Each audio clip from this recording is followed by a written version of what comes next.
Hello again. How are you? Welcome to the fitness section of today's show. As always, I'm Dolly Phillips at Alpha Fitness Studios in Lekki Phase 1.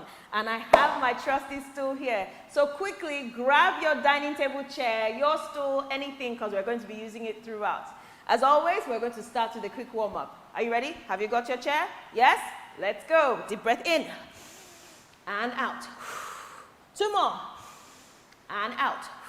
1 more and out. Those shoulders rotate. 8, 7, 6, 5, forward, 4, 3, 2, and 1. Let's open up those hips because we're using the legs today. 1, 2, good. 3, and 4.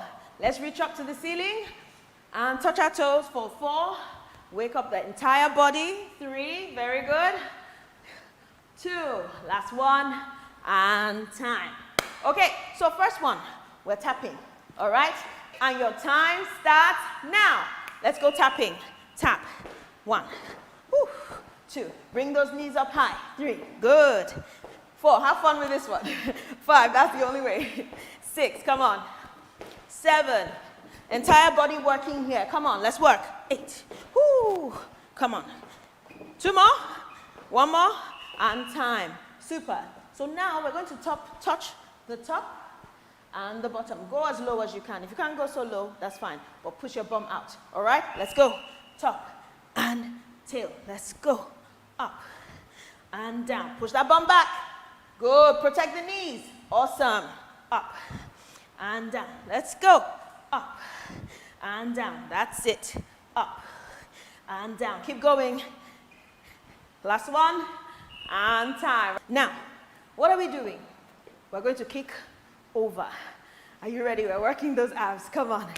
Ready? Let's go. Woo! Woo! Come on, kick higher. Even if the stool is low, kick way higher. Come on. We're working the abs here. Good job. Good balance here. Good control. Awesome. You have 4 seconds left. 4, 3, 2, and 1. Now, what are we going to do? We're going to jump forward and back. It's a hard one. If you can't jump, step forward and back. Are you ready? Let's go. I'm jumping. Yes, that's it. Let's put some cardio in there. Come on, get the heart racing. That's it. If you can't jump, crab walk. That's it. If you can't jump, this is your workout right here. Last one. And time. Awesome. Last one. Sit down and stand up. Push that bum back. Remember, tap and up. Don't sit down. Just tap. That's it. Good job. And tap and up and tap. My cameraman is working as well. I love it. Come on. Tap and up. 5 more seconds. Yes. 2 more. Beat the time. 1 more. And up. Awesome. Okay, quick stretch, and then we're done. In. All the way down to your toes. Come on. Woo. And in. All the way down to the toes. 1 more. In. Breathe in through your nose, and out through your mouth. Hands on the hips, and reach over. 4, 3, 2, 1. Other side.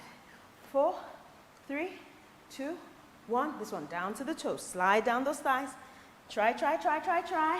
Drop your head, stretch your back. 8, 7, 6, 5. All back of the legs. Stretching here. 4, 3, 2, and 1. Bend your knees and roll up. Shoulder rolls. And forward. So deep breaths in. Down to the toes. Last one. And out. Awesome. Awesome work, guys. So thanks for joining me again, and I'll see you very soon. Bye-bye.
businesses in Africa can be very challenging.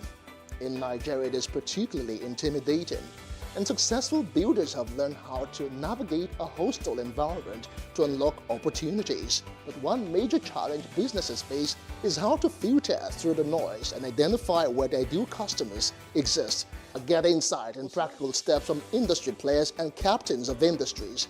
Hear success stories to help you make informed decisions as you scale your business in Nigeria. Watch Business Insights at this time on Plus TV Africa. How can we have peace without justice? Plus Politics. It's not just another political conversation, it's about keeping you in the know. The relevant interviews, asking the tough questions to those that matter. Get the answers you need. Does it mean that the people who were injured, people who were shot at, those who were involved in that stampede are not going to get justice? It is unfortunate, it is sad that we have a government of deaf and dumb. Analysis from top experts. The last election was not really an election. We feel that Obasanjo has a very special place in his heart for hating Ijaw people. I think it really boils down to two things. One, trust and accountability. Plus Politics, every weeknight at 7 p.m. on Plus TV Africa.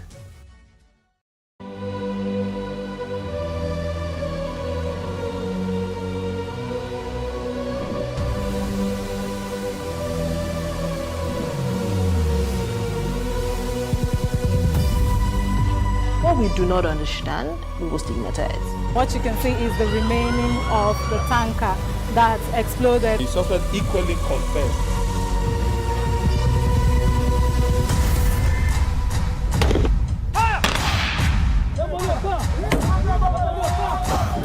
A 500 naira they collect them. If you don't talk, then go beat you. Now 2,500 they pay.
Hello and welcome to Space and Style, a property show designed to connect various stakeholders across the property value chain. We can also provide realistic solutions and deepen your knowledge about the interesting world of real estate. We shall showcase architectural design, interior design trends, lifestyle and real-time property news updates, and the right way to navigate through property development and investment. Join me every week on this channel as I take you through an exciting journey in the world of real estate. Space and Style, 6:30 p.m. on Saturdays and 5:30 p.m. on Wednesdays.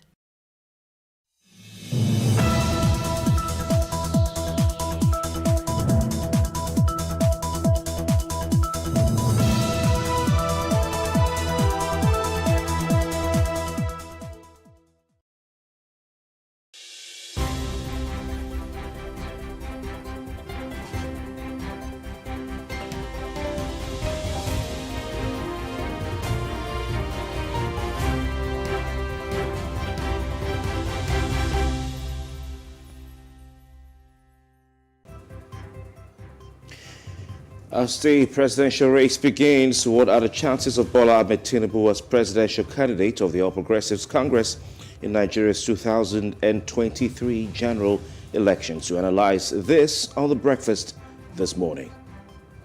Also on The Breakfast, we take an in-depth look at analyzing today's newspaper headlines.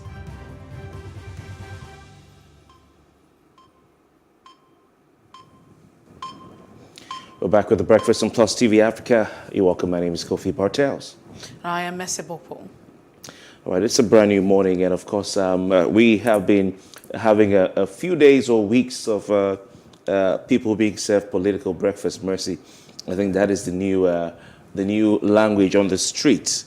You know, the young people are saying about, you know, political upsets, or political upsets rather. They say you go chop breakfast. Yes, that's what they say. So, for instance, those who lose the party primaries, they say they have been served breakfast. Or in Nigerian pidgin English, them don't chop breakfast. So last night, Chukwuka Moye and Kingsley Moghalu, they were served breakfast at midnight. And it was quite interesting. Have you heard the name? You say. Yes. Have you heard the name Dumebi Kachiku before? No. It doesn't ring a bell, but you've heard of Kingsley Moghalu. Why not? You've heard of Chukwuka Moye. Why not? All right, buddy. How do you feel? How will you react if you learn that Dumebi Kachiku dusted Kingsley Moghalu and Chukwuka Moye at the ADC presidential primary and comfortably picked the ticket? I would say this is Nigeria. He did them like this. You know, when it comes to politics in this country, it's the more you look, the less you see. There are a lot of dynamics at play, a lot of things that go on, including underhand tactics. You know, so this all, you know, come together as the dynamics and the challenges that the candidates face. Now, you think about it, candidates that have done so much to sell the African Democratic Congress, which is the ADC, candidates that have done so much to sell that party, to promote it, and that have a very high profile, could not even beat an unknown. Well, of course, he's not unknown to a lot of people. Politically, he is unknown. You know, even members of the party or supporters were not even aware of this guy.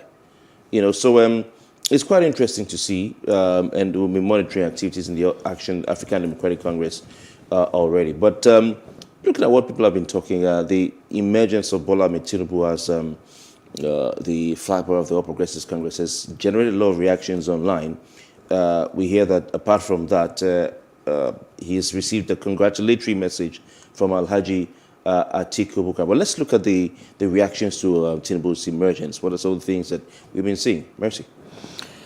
Well, I mean, it's a lot. The energy is different on different levels, and you have a lot of persons who are really saying that he's been very strategic, has been very strategic. And some people are saying, what do you mean by strategic?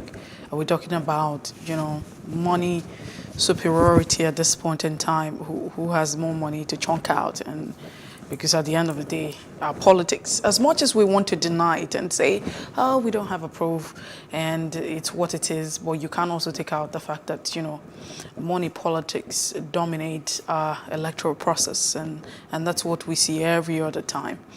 And looking at other issues, the criteria, but usually you find out that there are no permanent friends, no permanent enemies, but just permanent interest. And so I could be your friend today.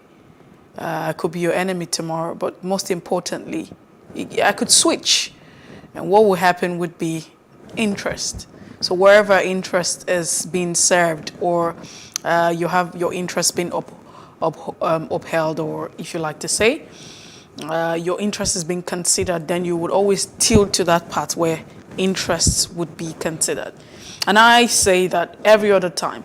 The reason why we are where today, and until we're able to look beyond all of this, then we will continue to be where we are today.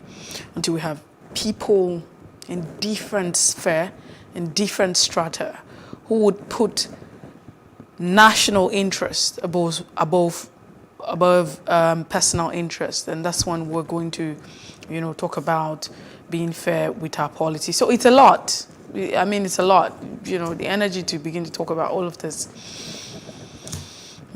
It's very strong. All right, so I mean, Bola Ahmed Tinubu, you know, made some statements during his acceptance speech. He said, first one of the things he said was, he made mention of Vice President Yemi Osinbajo. You know, people have been waiting to hear his speech and to see whether he will make mention of Vice President Yemi Osinbajo.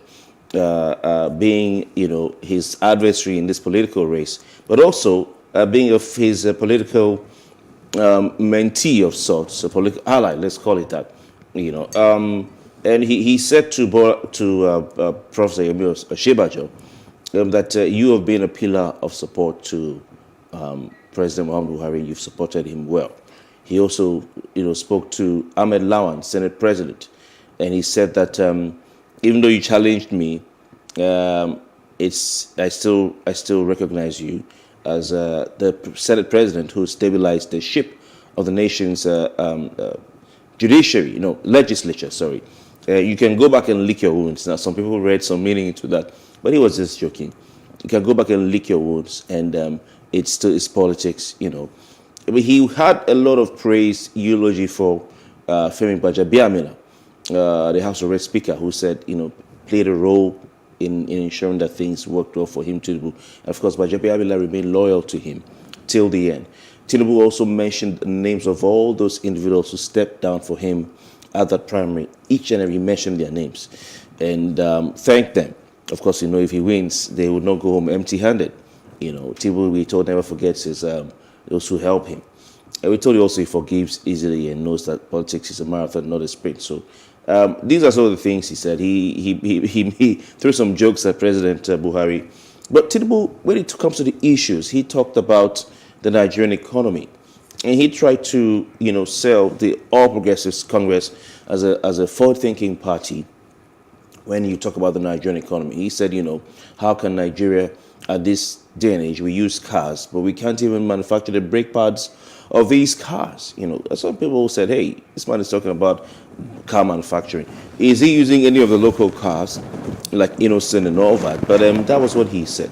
And Tinubu also used his speech to try and bridge the divide between the two leading faiths in the country, the Islamic faith and the Christian faith, and try to say, hey, we're all one.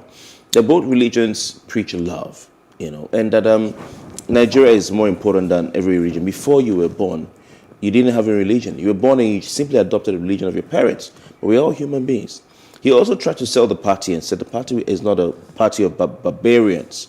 They're not barbaric.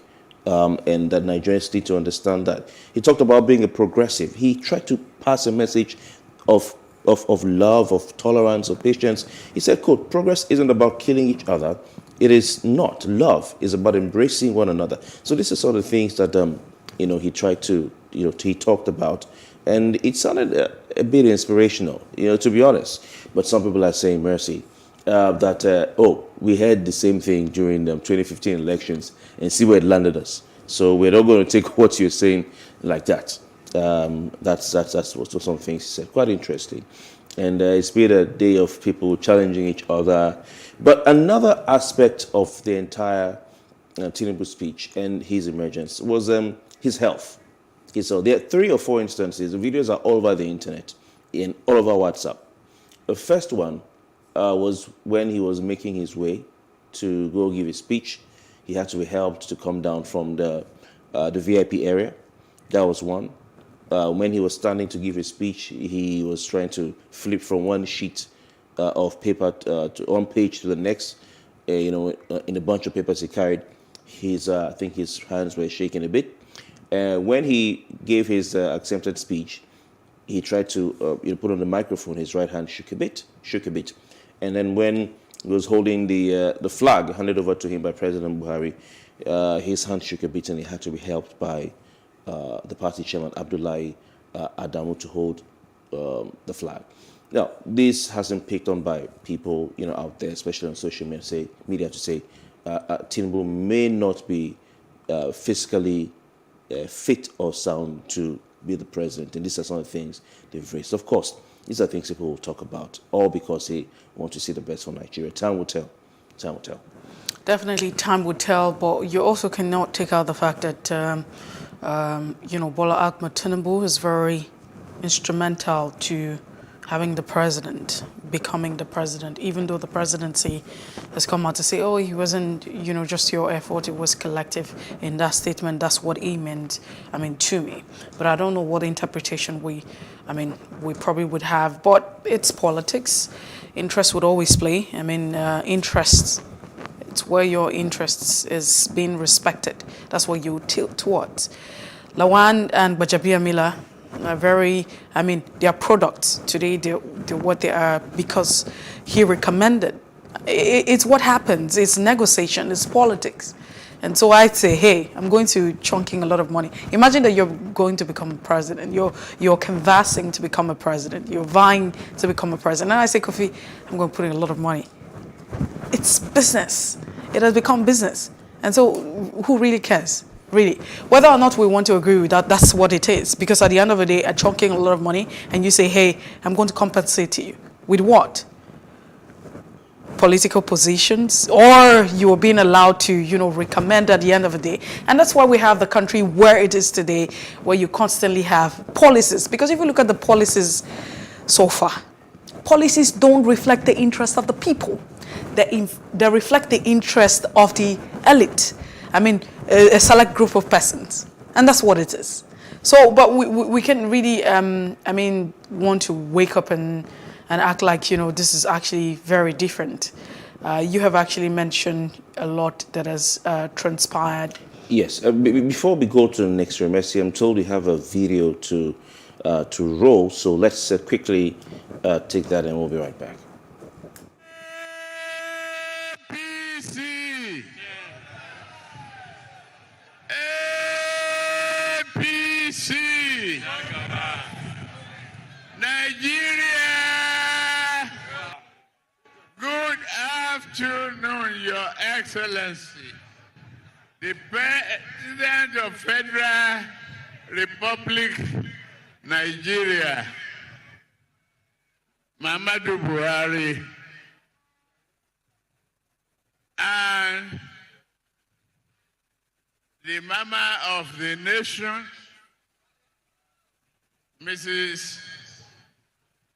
Aisha Buhari, the First Lady of Nigeria. Today is another historic day. And it's thanks to God Almighty that you are living healthy to war, to witness it. We are very grateful to you, Muhammadu Buhari, GCFR.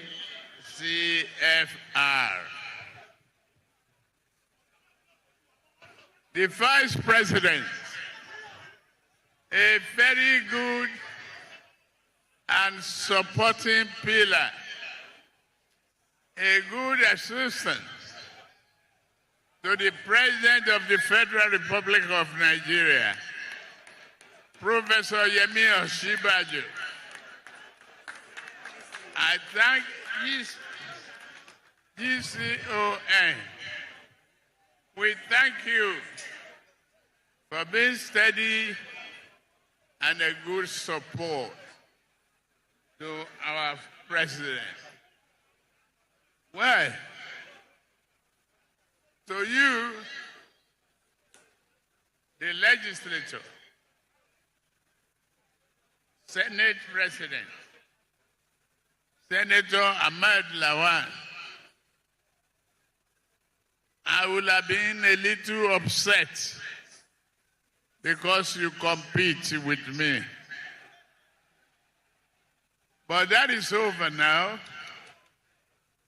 Since you can easily lick your wounds, it doesn't take away from thanking you for the past cooperation, collaboration, and cool-headedness to build our country. To the chairman of the party, Senator Abdullahi Adamu,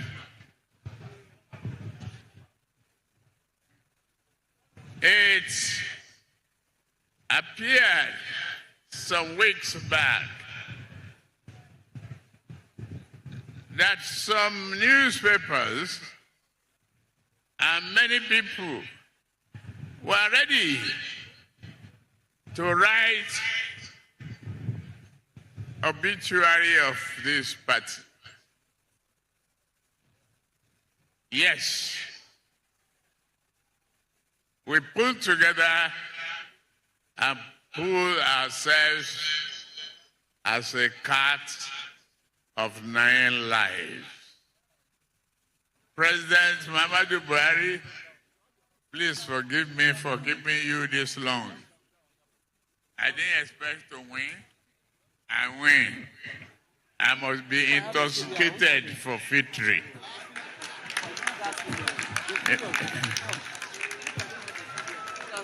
What can I do? Today is the only day I can punish you. Make you sit long. Forgive me, though. Check. No. God bless you. God bless Nigeria. God bless APC. God get rid of all the PDP geckos. All right, so that's the acceptance speech. Quite a lot of things, but of course, like we said earlier, questions on the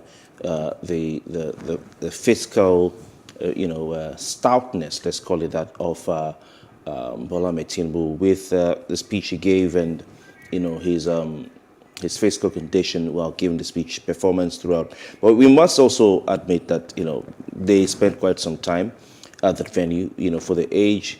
That staying there overnight, all those hours and everything without rest could make one to be a bit weak. So we will look at what happens going forward. President Buhari also had such questions over his health. You can see how brisk he was. He went home that night, went to refresh, and came back. I think he took a rest and took some breakfast and all that, took his medications and came back. Buhari was really brisk. There were questions about his health, but he's made it through. He was brisk, even the way he took the flag, gave it to Tinubu, took it, handed it over to those who were to hold it, then stood and took the pictures and walked. He was okay. Don't forget that, once upon a time, we're talking about a president who was also a military head of state. I mean, you can't take that out, even if you want to add the age. So they say, all soldiers know they die. You already know. You already know that. Very commendable. But let's see how all of this pans out. I mean, sometimes you have all of the statement, comments being made. It's okay. It's politics. What's it called again? At the political party level. And some persons have argued that there's been a lot of transparency. Democracy has actually happened. It's not been an easy, what you have to call it, an easy competition. And so you have a lot of contenders at the end of the day. It's good for our democracy. And what it is what the party actually already have. And so emerging as winner of the party is former governor of Lagos State. Okay? Yes, but he has you the mentioned supporters, and then you have those who are jubilating. There was a video of MC Oluomo, dancing. Why not? Were you expecting different? I mean, if you didn't see MC Oluomo dance, there was a video of MC but just Oluomo quickly, dancing. I mean, but my question is, if you didn't see MC Oluomo jubilate, would that have been normal to you? No, I was just trying to say that there was a video of MC Oluomo, jubilating. Oh, okay. You had some of the, I think they say NERTW officials. I don't know whether that's true because it's no longer there. And people reacted to this as well. Some people were just joking with the whole situation. It's calling him the incoming Minister of Transportation, And there's a video of, I think it was Popo, walking into an office with a big suit and a portmanteau, briefcase or something like that. Yeah, oversized suit. And then they said that was MC Oluomo reporting to work on the first day as a Minister of Transportation. But let's see how. These things are not different. I mean, Kofi, these things are not. I made an example, and I say that if I invest, whether I'm investing financially, that's what happens. It's an investment. Politics in Nigeria, and some people want to say, hey, it goes beyond Nigeria. We have seen that has become an investment. People, even at the point where you have a lot of persons vying for offices. So, for instance, about 22 candidates or aspirants came out to contest the position to become the flag bearer of the party. So you begin to ask yourself, really? But we need to move away from that for the want of time, and let's also look at the fact that the former Vice President of the Federal Republic of Nigeria, Alhaji Atiku Abubakar, congratulated, Bola Ahmed Tinubu And via his Twitter handle, he said, congratulations, official Bat, on your emergence as your party presidential candidate. It has been a hard-fought contest. That you prevail confirms your tenacity. That's what is written, and that also has gotten a lot of people talking about it. But one thing that people say about politics is that politics should not be a do-or-die affair. And so, spirit of sportsmanship, the fact that it could just be that you're just being naturally who you are, but people would begin to have connotations and have interpretations to every action, especially at the time where you are, in the opposition. So far, some persons have said that the PDP as an opposition has not fared properly. I mean, they haven't done very well. And some people are saying that this might just also be what we're looking at in 2023. So the fact that you have him sending this congratulatory message, it might just be a replica. Oh, it's done. It's game over. In 2023, this is what's going to happen. But fingers crossed, and let's see how all of this pans out, because we cannot. Is this like maybe it's because he's congratulating him?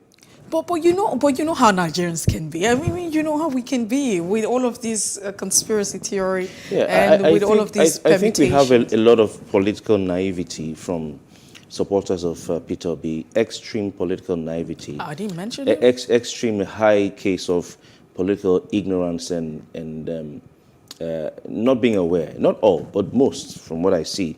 The base is on Twitter.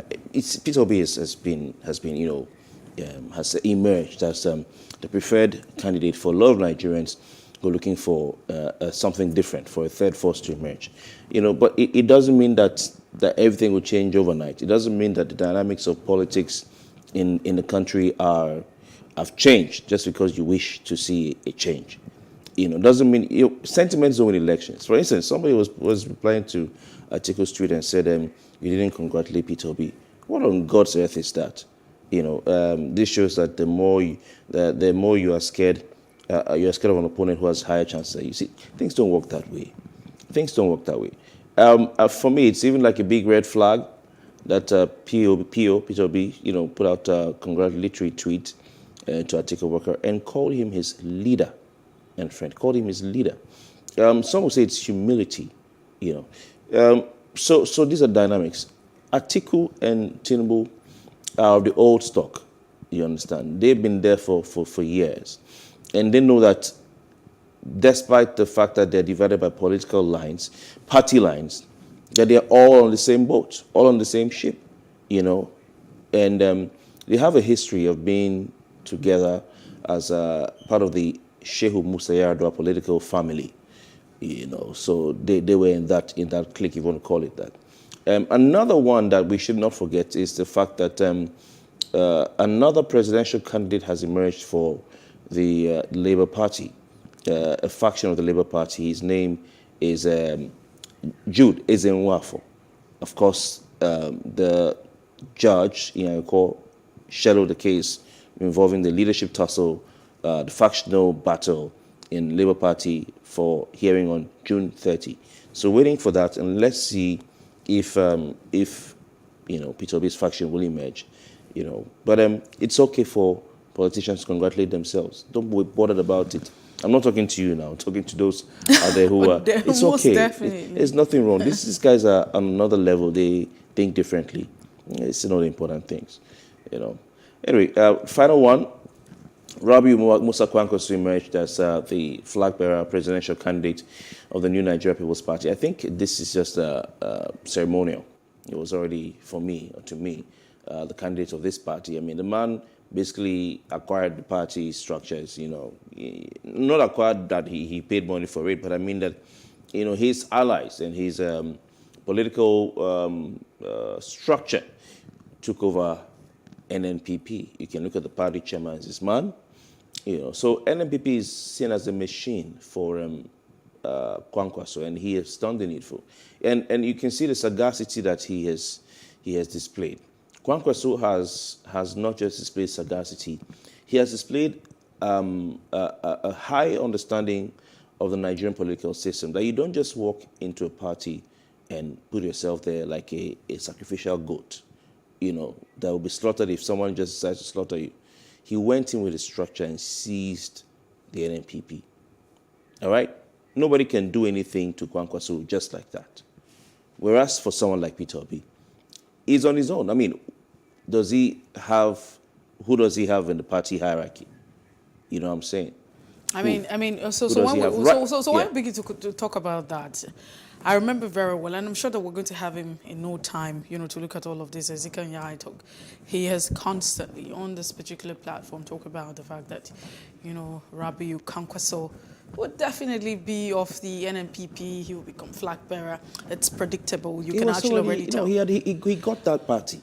So he got that party. At what point did he get the party? While he was still a member of, the People's Democratic Party? No, it's in the news. I mean, he just moved. No, that's exactly what I'm saying. So before getting a party, if you were a member of a certain political party, that's what it is.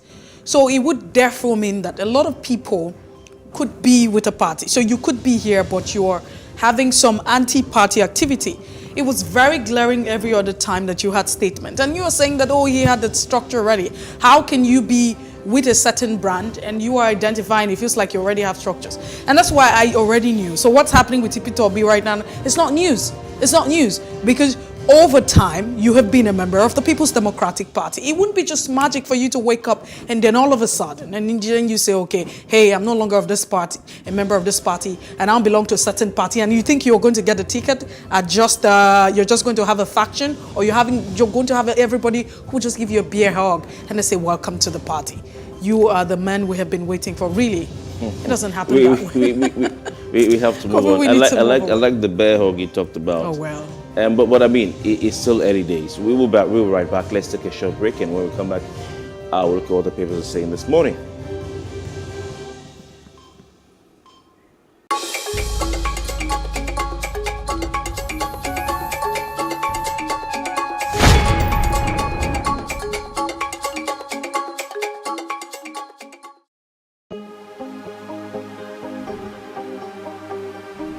This is it for upcoming artists to blow in Nigeria.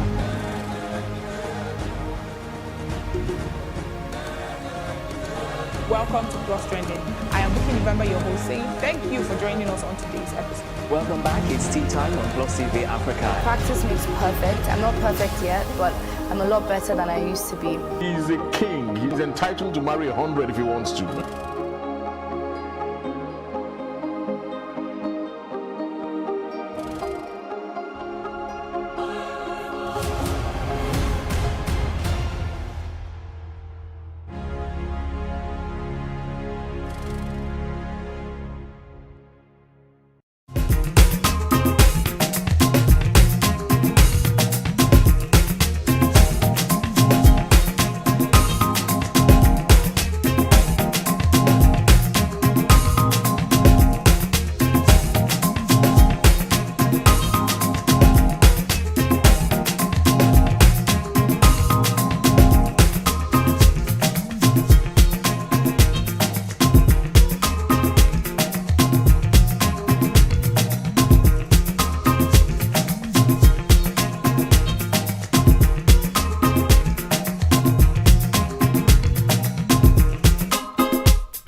do not understand, we will stigmatize. What you can see is the remaining of the tanker that exploded. The suspect equally confessed.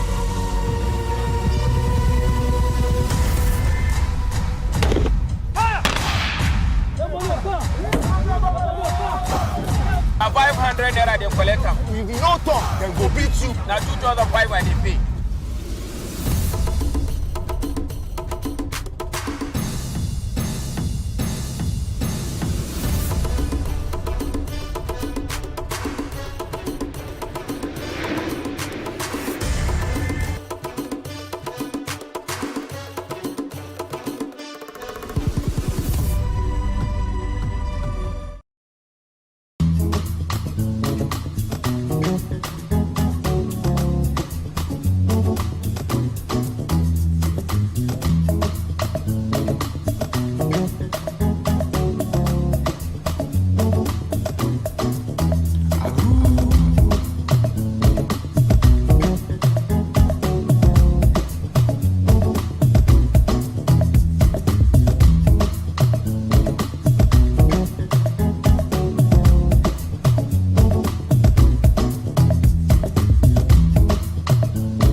It is engagement we need to have. Those who suffer miscarriages are never taken into account. Members of the National Assembly are also influence peddlers. You are sitting on Nigerians' money. From the barbing, I pay my rent. From the barbing, I send my children to school. A consultative engagement. No any tangible notification before they ban us. It's one thing for people to be at your back and the heat of the moment, and another thing for them to still be with you when push comes to shove. I will do everything to take Lagos out of the national grid.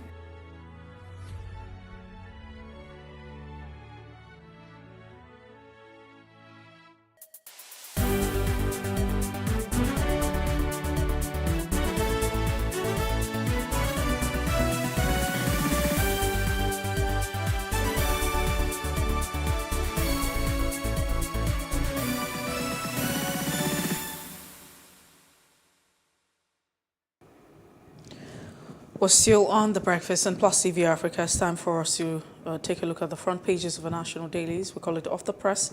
Ezekiel Unyai took us here this beautiful Thursday morning. Ezekiel, it's good to have you join us. Thanks for having me, and what a lovely smile you have there. Thank you. Thanks for having me. That's all right. We start off with the Nation newspaper. I mean, the headlines this morning are quite predictable. Tinubu, let's work together to stop the PDP from taking power. And some people have queried some of these statements that have been put out. Is that exactly the situation of things? Or we're looking at, solving the problems that Nigeria is plagued with. Underneath, how he won APC tickets, governors, Lawan, Atiku, Kwankwaso, Fayemi, Uba, others salute standard bearer. That's what you find this morning underneath the rider. Another says 48 jostle for the Alafin throne, and 40 killed, 61 injured in Owo terror attack. UBA redeems $500 million Eurobond notes, and Roar, that's Gannett Roar, alerts Eagle on invading Leon Stars. I hope I got that correctly. And just before we move away from the Nation newspaper this morning, banks and firms in 11 billion naira deals at Nigerian exchange. And that's it this morning on the Nation newspaper. Let's quickly turn our attention to The Punch this morning with the following headlines. The big one there, Tinubu to meet with APC governors as race for running mate begins. It's interesting to see how that will play out. The riders to that headline, Tinubu scores 1,271 votes, picks APC ticket, defeats Oshibajo Amechi, others. Bagudu-led PGF has the task to pick competent deputy for Asiwaju, ex-governor's spokesman. All right, indeed, the Asiwaju himself had some very, very nice words for Bagudu, who was with him on stage right there at the Eagle Square in Abuja. Adamo, governors hailed Tinubu's victory. Atiku in closed-door meeting with PDP governors. Here's an infographic on how the voting by the delegates at the APC Presidential Special Convention went. More from the Punch. NNPC to pay 874 billion naira in June as subsidy hits 1.82 trillion naira. I think they're reminding us that that matter is still there. Owo massacre. Death toll hits 40 at Keredolu plans Memorial Park. Sad, really sad one. FG shouldn't have set up Nigeria Air. This is coming from an ex-NAMA boss, IAI. MAN, that's the Manufacturers Association of Nigeria, tackles CBN over 1 trillion naira low interest loan. And there's a picture of the man now called affectionately Mephi on social media. Scotland Mayfield has this picture somewhere there. FG orders Nigerian ambassadors to woo strategic investors. NIN registration surges over same ban, and 10 million Nigerians captured according to the NIMC. Nigerian-American surgeon jailed 27 years for fraud. Customs deepen probe on seized foreign rice, others. And 2 more ladies accused Lagos bishop of rape. Narrate ordeal. Finally, from the Punch, North doesn't fear restructuring, mustn't be seen as Nigeria's problem, Suleiman CNG spokesman. And Peter Obi's ex-aide emerges Labour Party factional presidential candidate. Indeed, that is the case. He was once an ABGA official, chairman of the party in that state. Well, we'll move away from the Punch. Let's take a quick look at the Leadership newspaper this morning. 2023 presidency after clinching APC ticket, Tinubu faces running mate hurdle. Dogara, Mustafa, Ganduje, El-Rufai tipped for vice president, and some persons are already saying, would there be a consideration of the Muslim tickets at this point in time? Nigerian back on track with my emergence.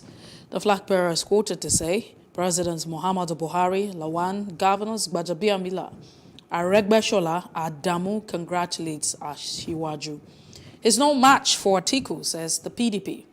Ohaneze to meet over Atiku, Tinubu's emergence. These are the writers you find underneath the bold caption.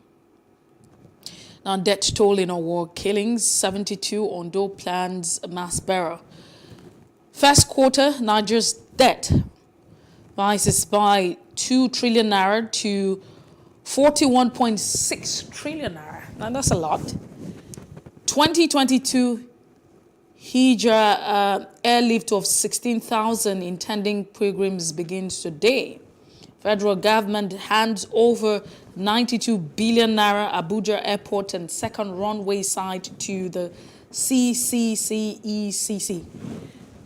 You have like the CCCECC. These are the headlines you have underneath the bold caption. Let's round things off with the headlines coming on the front page of the Guardian this morning. Tinubu inches closer to lifelong ambition. The paper referring to his words when he addressed the press after meeting with President Buhari to inform the president of his ambition. More from the Guardian newspaper this morning. 2023 anger in Igbo land over APC PDP snub. Bellows campaign kicks flays highly compromised APC presidential primary. Terrorists in helicopter kill 32 shell houses church in southern Kaduna. Ondo government Catholic Church plan Memorial Park mass burial for all victims, and Marwa seeks drug test for youth corps members. Some of the headlines right there on the front page of the Guardian. Welcome at this point our guest analyst for this morning. Ezekiel Nyetuk is a public affairs analyst. Mr. Architect Nyetuk, thanks for your time.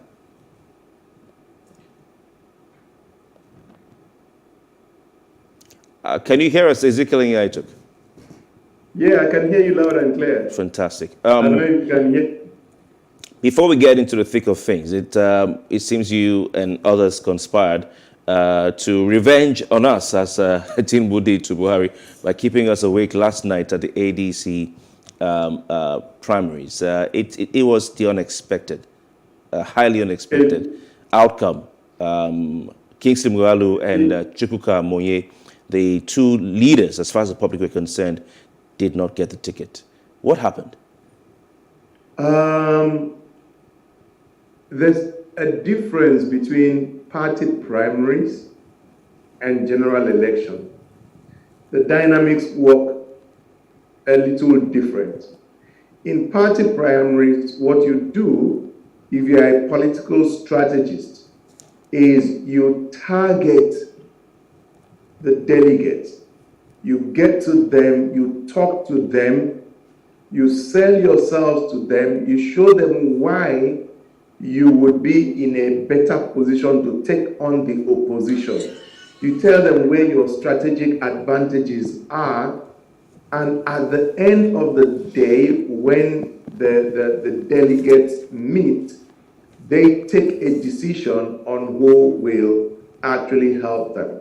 Now, Chukwuka Amoye and my friend Professor Moghalu, they are amazing. As a matter of fact, we had, if you listen to the pitch like you did from all of them, we had at the very least 5 people at the very least who could take on Nigeria and these people very, very effectively. ADC ought to be very proud, like we are very proud. But coming back to the question, Chukwuka Amoye and Professor Kingsley Moghalu, let me limit myself to these two.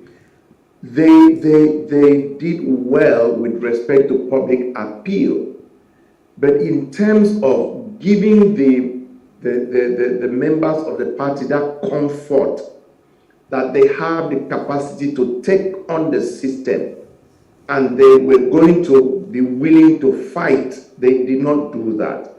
So we have 2 amazing candidates who did not perform as much as people expected. The margin of victory was pretty wide, extremely wide, if you looked at it.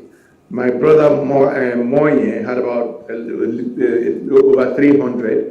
Moghalu had over 500, while Dumebi Kachiku had close to 1,000.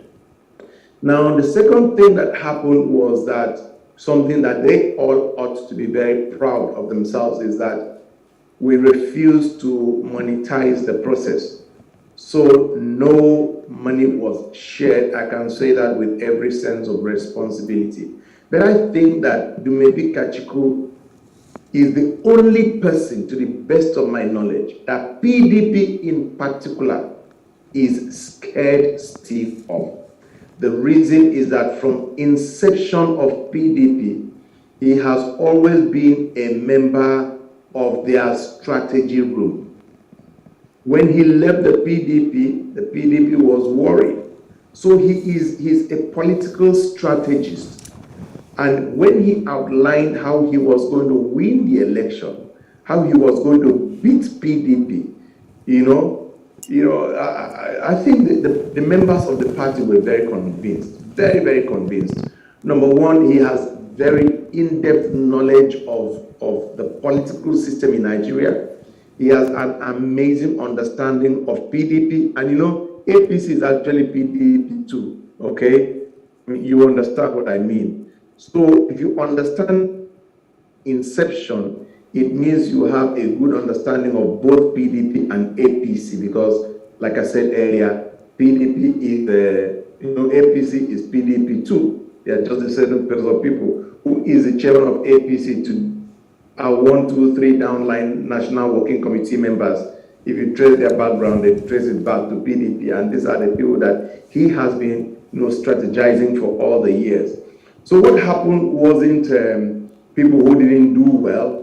It was more of somebody who understood the system better and worked the system better And when you understand such a person, you can see that we are in for a good time, so to speak, on account of what he's going to bring to the table in the campaign coming. So we never saw, the type of Twitter analysis and trying to sell oneself. We never saw the posts, the kind of posts that we saw of ideas and trying to sell not just oneself, but the party ADC by King, especially Professor Moghalu, and also, the media razzmatazz of Chukwuka Amoye to sell himself and the ADC from Dumebi Kachiku. We never saw any of that, but he ended up winning the race. I think this should be a political learning curve for candidates who have good ideas and think, like you saying, that the ideas alone can win them the ticket. Before Mercy comes in, let's use that and link that to a headline on the front page of The Guardian that says 2023 anger in Igbo land over APC PDP snub. I think maybe the anger can be, this headline can also be linked to the fortunes of Peter Obi and the Labour Party as someone who is a member of his foundation party, ABGA, in Anambra State, who was an aide on politics and strategy to Willie Obiano, the man Peter Obi handed over to, and is said to have been a chief of protocol to Peter Obi in his first term as governor of Anambra State, has been elected as his own nemesis, the presidential candidate of a rival faction of Labour Party, and the case is in court, set to be heard on April 30th as the adjourned date. I want to link this to what we see on the front page of The Guardian, this anger in Igbo land. You see, if you the Bible talks about the sons of Issachar that have that competence and capacity to discern the signs of the times. Okay, if you look at what is going on and you really sit back and watch the analysis and do a projection, one thing that comes very clear is that 2023 is going to be like ADC convention. You don't see it coming and it hits you hard.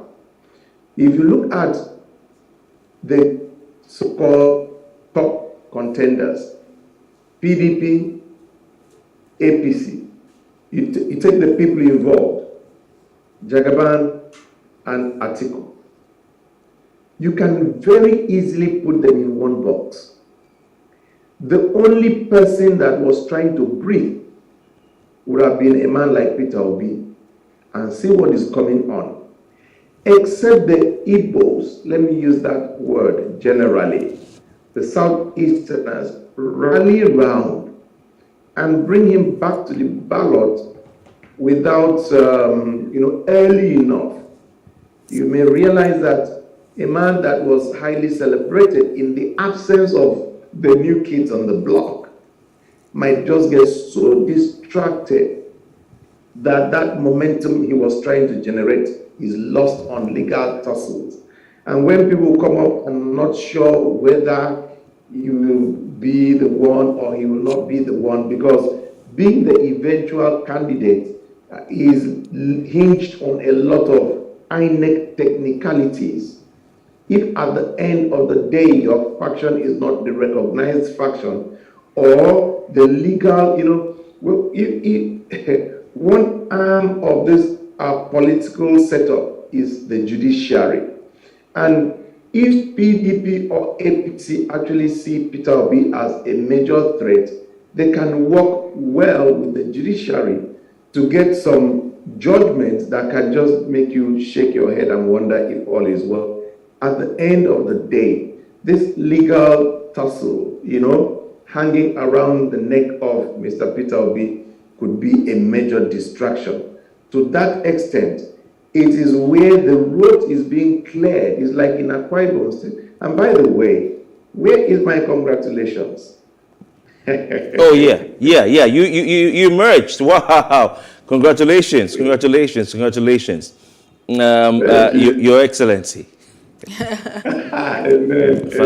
Fantastic. All right. We need to, continue just before we call it a wrap this morning on the papers. I mean, talking about off the press.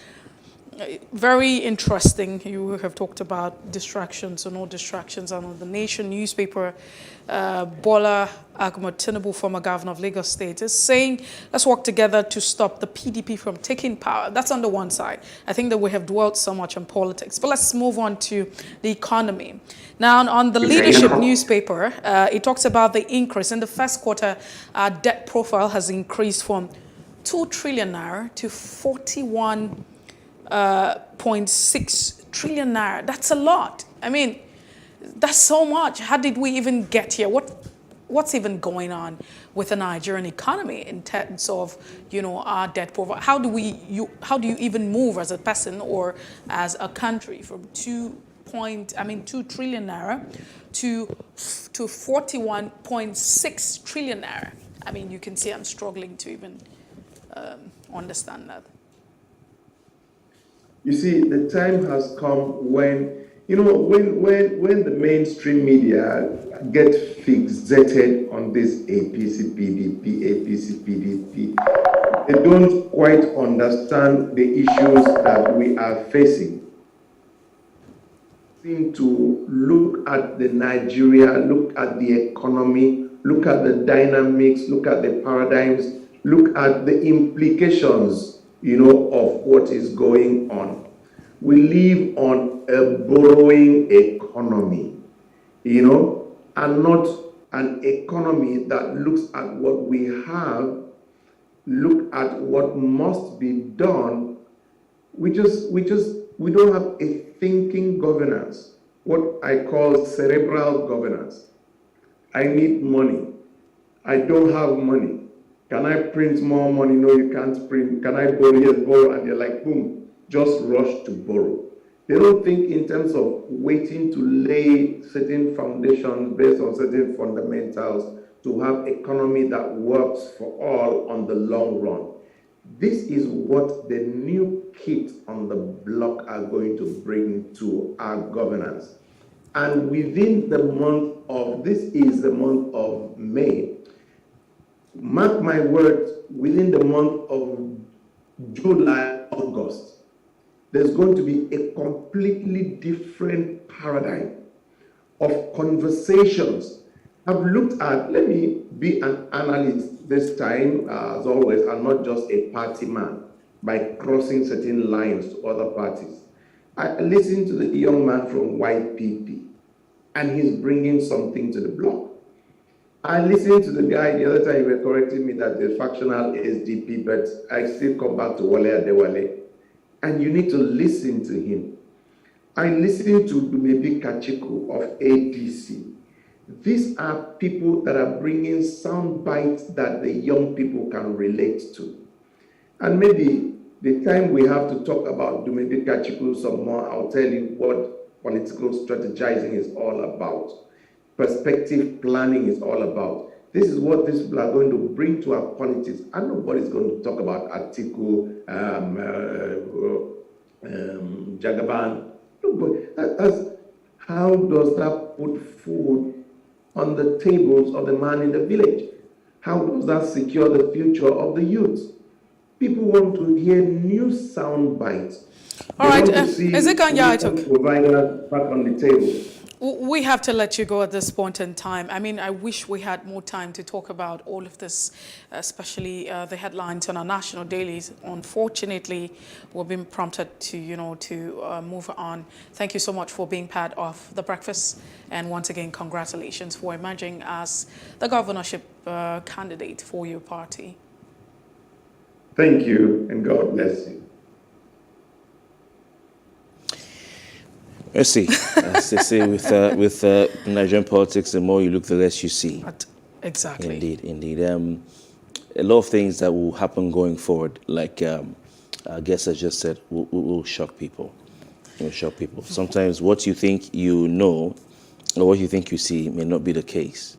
But you know how it is. I mean, really, if you look at it, there are a lot of times that we expect to get the shockers. We get shocked. We should discuss this ADC matter in depth because we can put them in the studio to tell us what happened. Why not? Yeah, we should discuss. But we'll be right back. Let's take a short break. The breakfast continues after we tell you what happened today in history.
What we do not understand, we will stigmatize.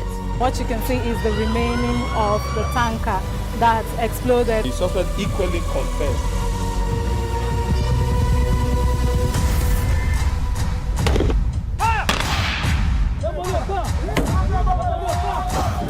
A 500 naira they collect them. If no talk, then go beat you. Now 2,500 they pay.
peace without justice.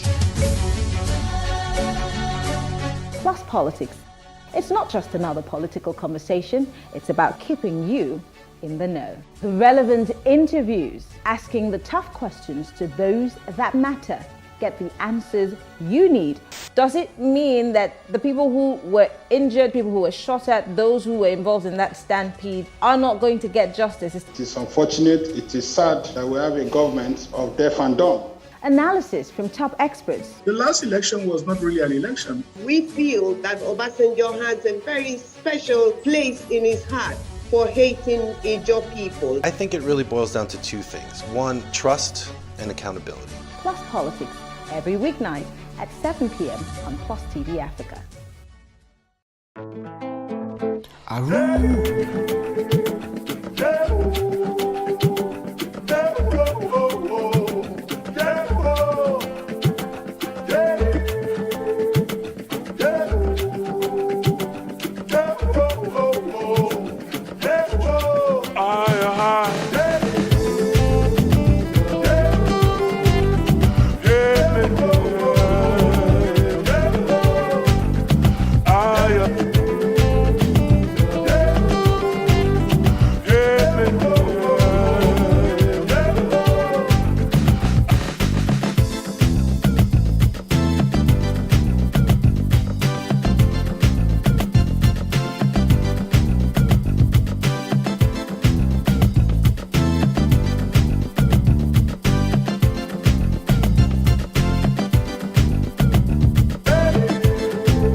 It is engagement we need to have. Those who suffer miscarriages are never taken into account. Members of the National Assembly are also influence peddlers.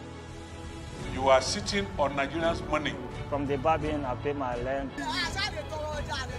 On the barbing, I send my children to school. A consultative engagement. No any tangible notification before they ban us. It's one thing for people to be at your back and the heat of the moment, and another thing for them to still be with you when push comes to shove.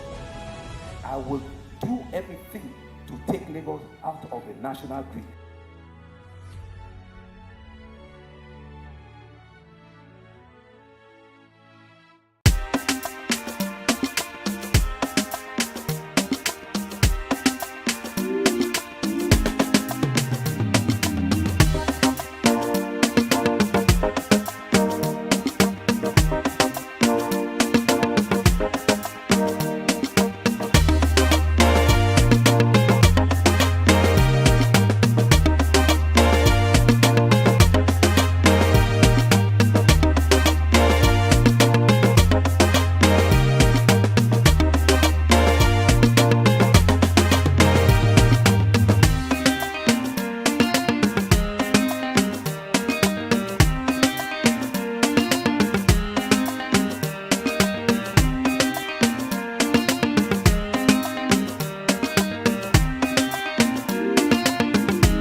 Welcome back. Time to dive into a first major conversation. Former Lagos State Governor Bola Ahmed Tinubu took a major step toward his ambition of becoming Nigeria's next president by winning the All Progressives Congress presidential primary at a special convention held at Eagle Square, Abuja. Now, Tinubu won the election by a landslide after beating the likes of former Minister of Transportation Rotimi Amechi and Vice President Yemi Osinbajo, as well as Senate President Ahmed Lawan. Now, Tinubu may have emerged with a landslide, but he faces a tough electoral battle against his longtime friend Atiku Abubakar and a possible third force candidate. Now, to help us analyze his chances, we're joined by guests, Monday Ubani, public affairs analyst, and Ezekiel Nyetuk, also a public affairs analyst. Gentlemen, thank you very much for your time. Basically, let's start off with your initial reaction to the emergence of Bola Ahmed Tinubu as the flag bearer of the APC. Any surprises there? I'll start with you, Mr. Ubani. There are no surprises as such, since they use what we call delegate process for the emergence of their flag bearer. If they are choosing consensus, which was their initial plan, or which was resisted by some of the forces in APC, including the governors of the northern region, that actually one led to the emergence of Bola Tinubu. Consensus, the initial reaction of those who opposed Lawan, because Lawan was announced by the party's chairperson, and they wanted probably to test the ground, the waters, and they got resistance and vehement resistance, and that's why they now eventually had to go for delegate election. Now, if you look at that particular process, the names of those aspirants were not even on any ballot box. There was no people used their biro to write names, meaning these guys were not even ready for any electoral process. There was no issue of democratic process being employed. They wanted to just impose somebody by way of consensus. But the Electoral Act, was actually one of their debate, because the Electoral Act specifies what amounts to consensus. All the parties must agree and in writing to withdraw for the person that will emerge as a consensus candidate. And when that did not happen, they had no other choice than to now hurriedly arrange that process that took place. And of course, before that, the permutation was that if they go into any electoral process by way of voting, Bola Tinubu had actually had all the governors in the northern region on his side and had actually traversed several other states outside the northern region in order to get the requisite vote, and then of course he has big pocket like Atiku. And those were the factors that actually worked in his favor. It was because they allowed democratic process to take place. If it was by issue of consensus, which they wanted to use, he had no chance. And he himself also acknowledged the fact when he won that he never expected to win because he was not within their contemplation. That led to their boss in Ogun State, the other time, because he knew the handwriting on the wall was not favorable. But let's also look at some of the concerns, especially.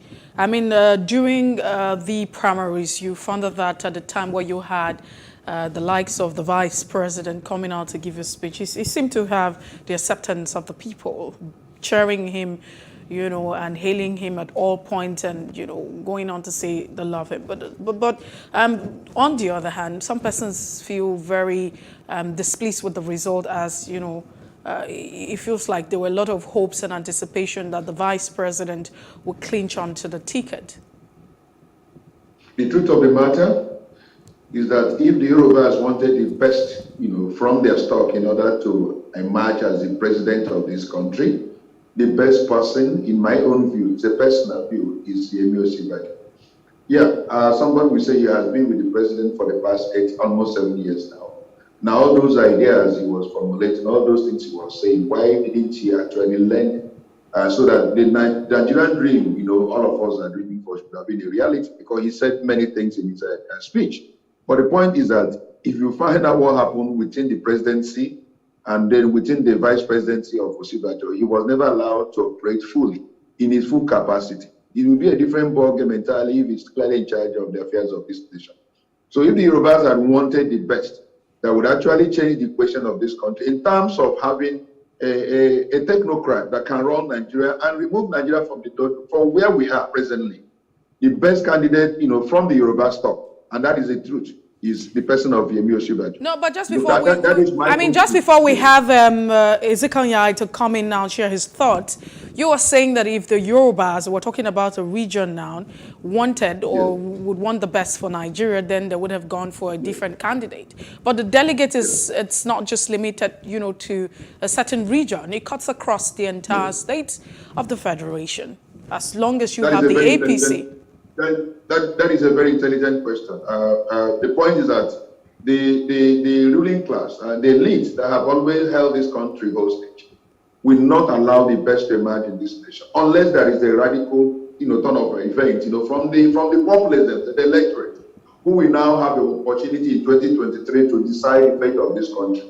The delegates who have been delegated by the government, and they are collected so much, from the system, and they want the status quo to remain because the status quo favors them. But the majority of Nigerians are not enjoying the resources of the country. They are not enjoying this country that all of us know is clearly blessed. So those guys will want the status quo to continue, and that is what they did. You could see, that they have actually put off the delegates. The delegates were not interested with the affairs of the nation. What they're interested is one in their pocket, and of course, the directive of their godfathers who have told them who should emerge as the winner. And so the reality is, as I'm speaking today, if Nigerians want a break from the status quo, then we have it in the person of Yemi Osinbajo, and we have it in the person of Peter Obi. These are the kind of people that can change the affairs of this nation if they also talk about restructuring Nigeria and then having the kind of leadership in them. Look at their antecedent, look at their personality, look at their knowledge, look at their worldview, look at their competence, look at their, their qualification. These are the kind of person that can be able to turn around Nigeria. Peter Obi and Yemi Osinbajo. But the ruling class who have monopolized power since 1999 will never allow that status quo to be changed. It's an unfortunate thing, but Nigerians can change that situation at the ballot box in 2023 if they so desire. We'll get to that point. Coming over to you before we delve into the issues of the chances of Tinubu. Please permit me to look at still the roster of the other aspirants. This has been, even from the way the conversation has gone this morning, touted as a race between PYO and BAT.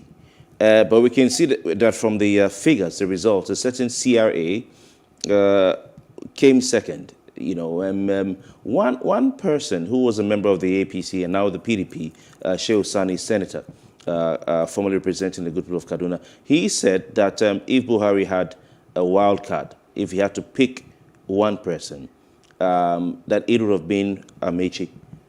Do you think this is the case? And are you surprised that he came second? Yeah, you see, talking about being politically serving, Amaechi is a political strategist again. A lot of times people credit Buhari coming to Jagaban, being instrumental. I'm not sure I quite agree with that. The person that just turned the whole thing around in 2015, I believe, was Mr. Rotimi Amaechi. When Amaechi pulled out of PDP and took 5 governors along, he drove a death nail into PDP. And it was the beginning of the end of PDP. For me, it was Rotimi Amaechi. When you have a man who understands dynamics, the same Amaechi, looking forward, knew 1, 2, 3 things to do that will get the heart of Mr. President. He understood that he's a man that does not forget favors, which was why during the dying minutes, the name of former President Goodluck Jonathan started coming to the fore. Number 2, he knew that Mr. President had a soft spot for, let me hit it direct, his brothers across the boundary, Niger. And Amechi carried on this railway project to Niger as if his life depended on it. And he knew that that would be a soft spot for Mr. President, who would want, and it's like, let me not say that the project was delayed or stalled or something. It could have been lack of funds. It could have been a strategy. If it was completed, it was completed. But if it was not completed, it was likely for Mr. President, being who he is, or is understood to be, that he would say, this man that started this project, let me make him, because once he becomes president, he will complete that project. Mr. Amechi, I see him as a strategist. While he was doing that, he was working the numbers as well. You know, so all put together, he did not have a good hold on the governors, not being a governor himself. Former governor and present governor, they are two different things. The former governors don't have too much love for the present governors generally don't seem to have too much love for the former governors. So that governor bit wasn't there for him. So what he did was to identify with certain political bases. And at the end of the day, you can say the performance. Contrast that with our Professor Osinbajo. You know, he had no constituency politically. And he did not have that X factor with Mr. President. So I didn't really see him as somebody that Mr. President was anything to write him about as concerning. Because during the time that he was vice president, I really tried to look at the body language. If not that, he was a wise man that just stayed loyal, he would have been as inconsequential as anything. Because the presidency didn't show me as a person that, oh, they saw him as like their poster boy of some sort. So all considered, one is, politically speaking, Jagaban was a master of the game. Emotionally or sentimentally speaking, Rotimi Amechi was better. In terms of capacity and performance, yes, Professor Osinbajo stands head and shoulders above in my rating, but do they really care about performance? Look at the 7 years that they've had already. Is it performance-based? No. All right. In my opinion. Okay. Ezekiel, we would like to bring to this point Chris Nwokobia, who is the convener of the Nigeria First Movement. Chris Nwokobia, thank you for your time.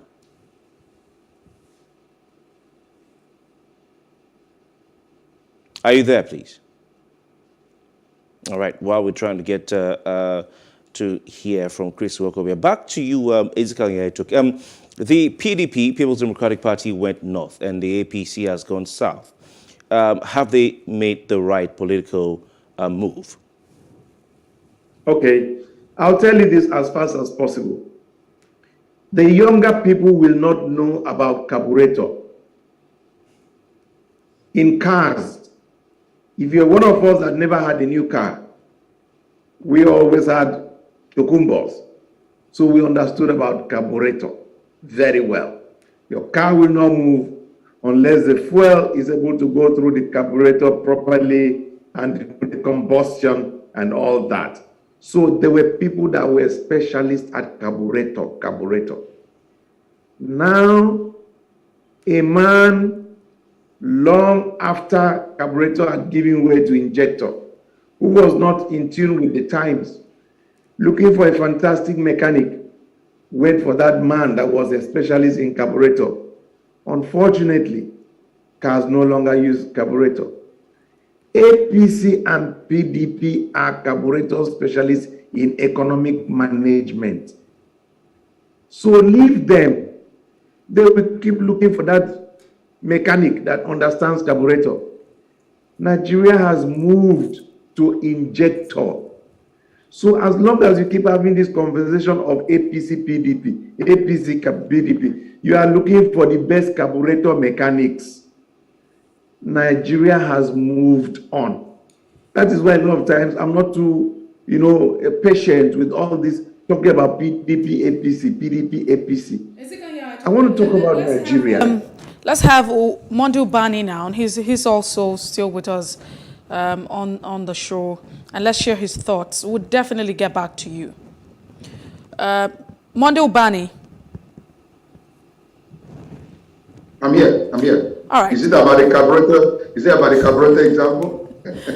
No, we're going to move away from the carburetor. Maybe we'll look at the capacity of internal carburetor and what will happen if one or two, goes wrong. But let's come to this point now. A lot of people, as much as some persons will not agree that, the former governor of Lagos State has really been very instrumental, to having the party being what it is in terms of contributing and ensuring that the party has the structure and what it is today. That's the APC. But at this point, do you see fractions with him emerging as, the presidential flag bearer? Do you see factions? Do you see fracas? Do you see bickering with this outcome? I am not God. I'm yet to hear. Yes, I'm yet to hear any of those who lost, saying anything to the contrary. That they are not part of APC or they are pulling out of APC. Even though somebody sent me a video that he says is trending, where Lawan and some of the northern governors visited Atiku. I don't know how correct that video is. Somebody sent it to me this morning saying that immediately after the election, emergence of Bola Tinubu, Lawan, who is the current Senate president, and some of the northern governors paid a visit to Atiku. I don't know how true that is. So I asked him, are you really sure this is a recent video or an old one? So it's important we really verify it. And so some people are now with this theory that probably they have allowed a Southerner in the person of Bola to emerge. That at the end of it all, that the Northerners will likely, gravitate towards Atiku, who happens to be a Northerner and of course a Fulani. That again is something we need to really look at and then decipher from the days and months ahead, towards 2023. We don't know whether there is going to be any fractionalization in APC as a result of the emergence of Mr. Bola Tinubu. But Bola Tinubu himself has to actually mend fences.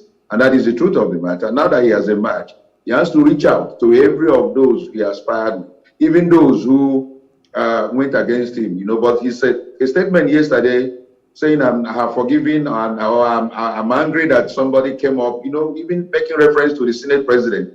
He has to be a bit more tactful.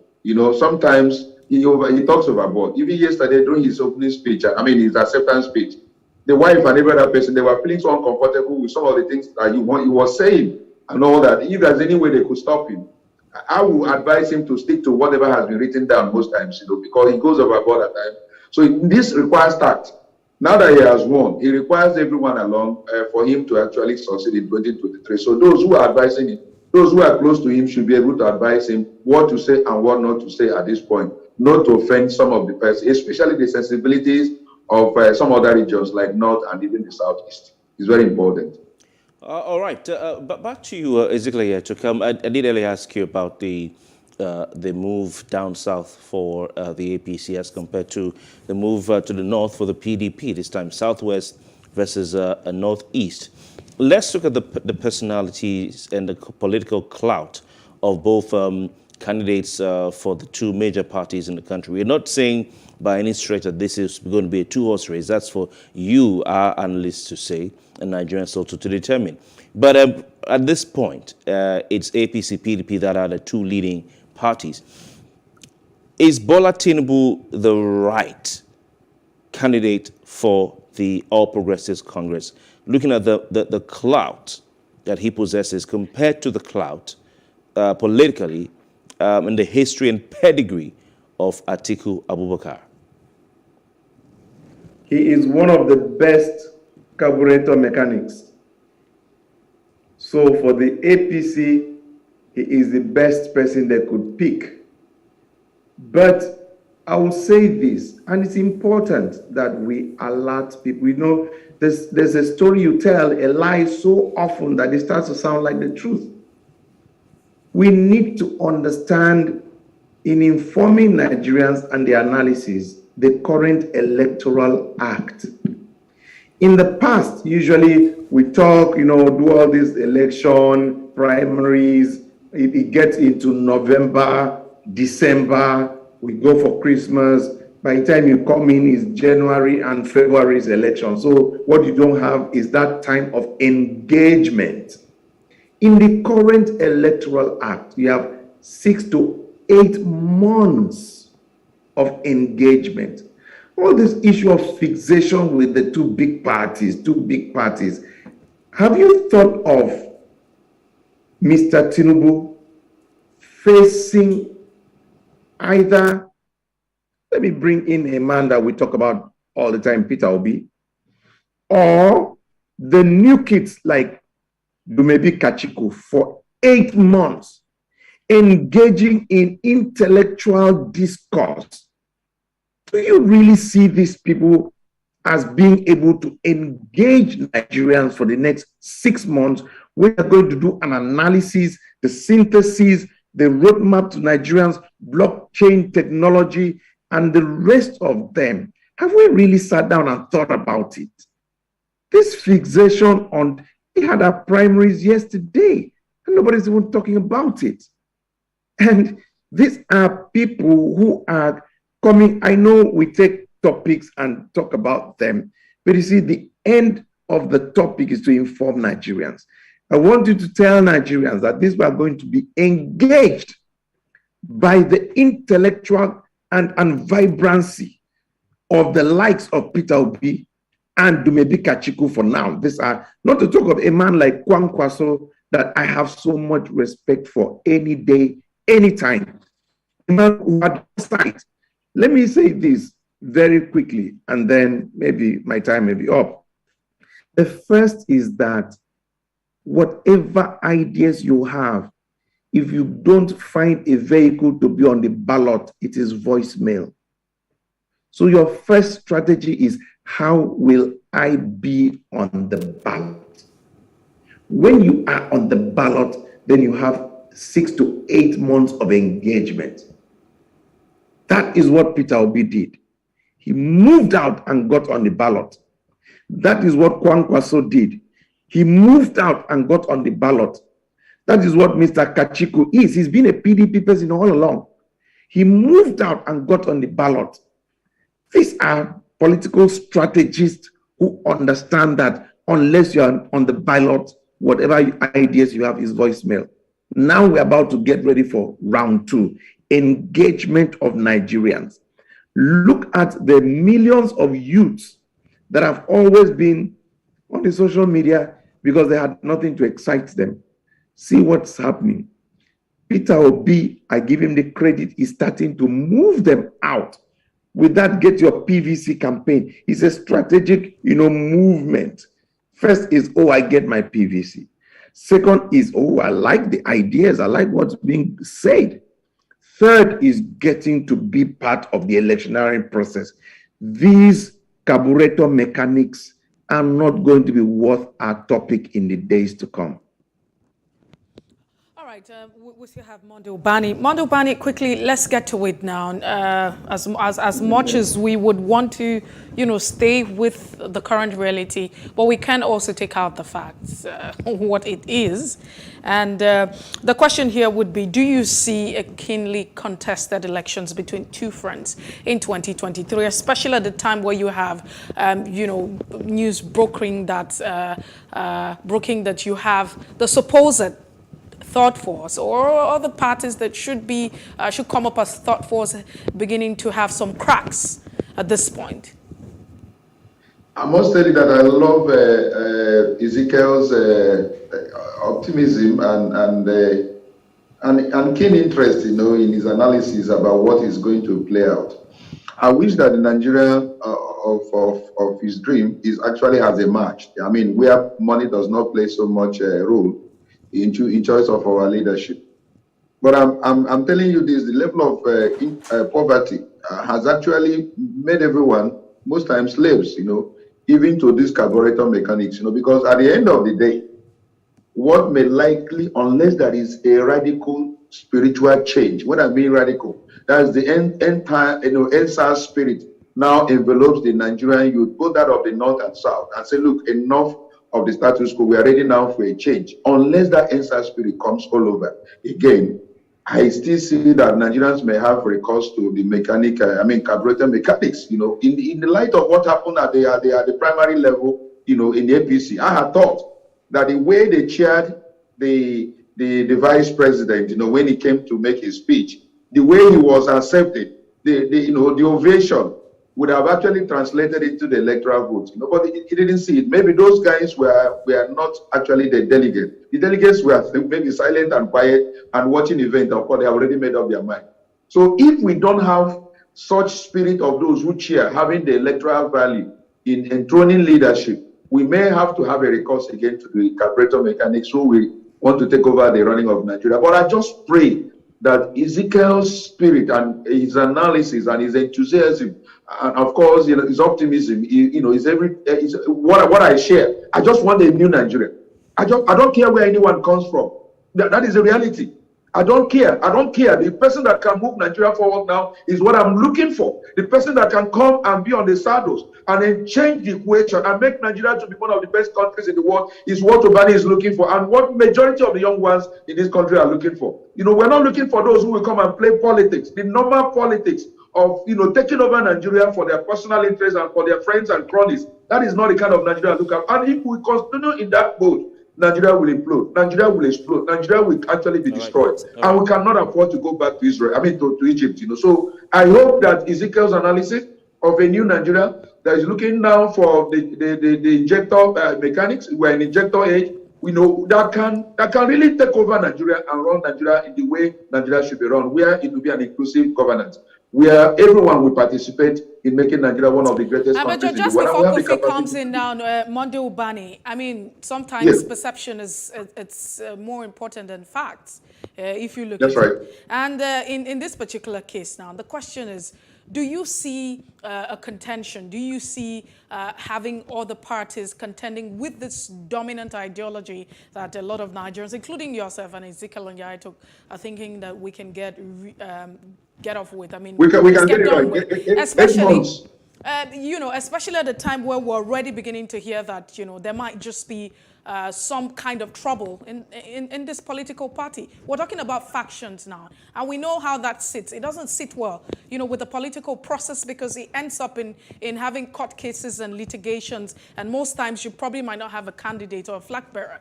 So what are your thoughts? Or should we be looking at this, elections for 2023 between two friends?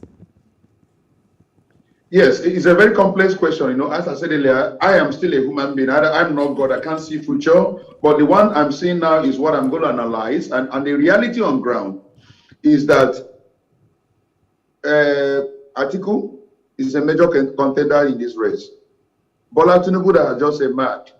The reality on ground is that he's a major contender. He has big pockets. And the level of general poverty in the country makes him very relevant. It makes also Atiku very relevant in the political race.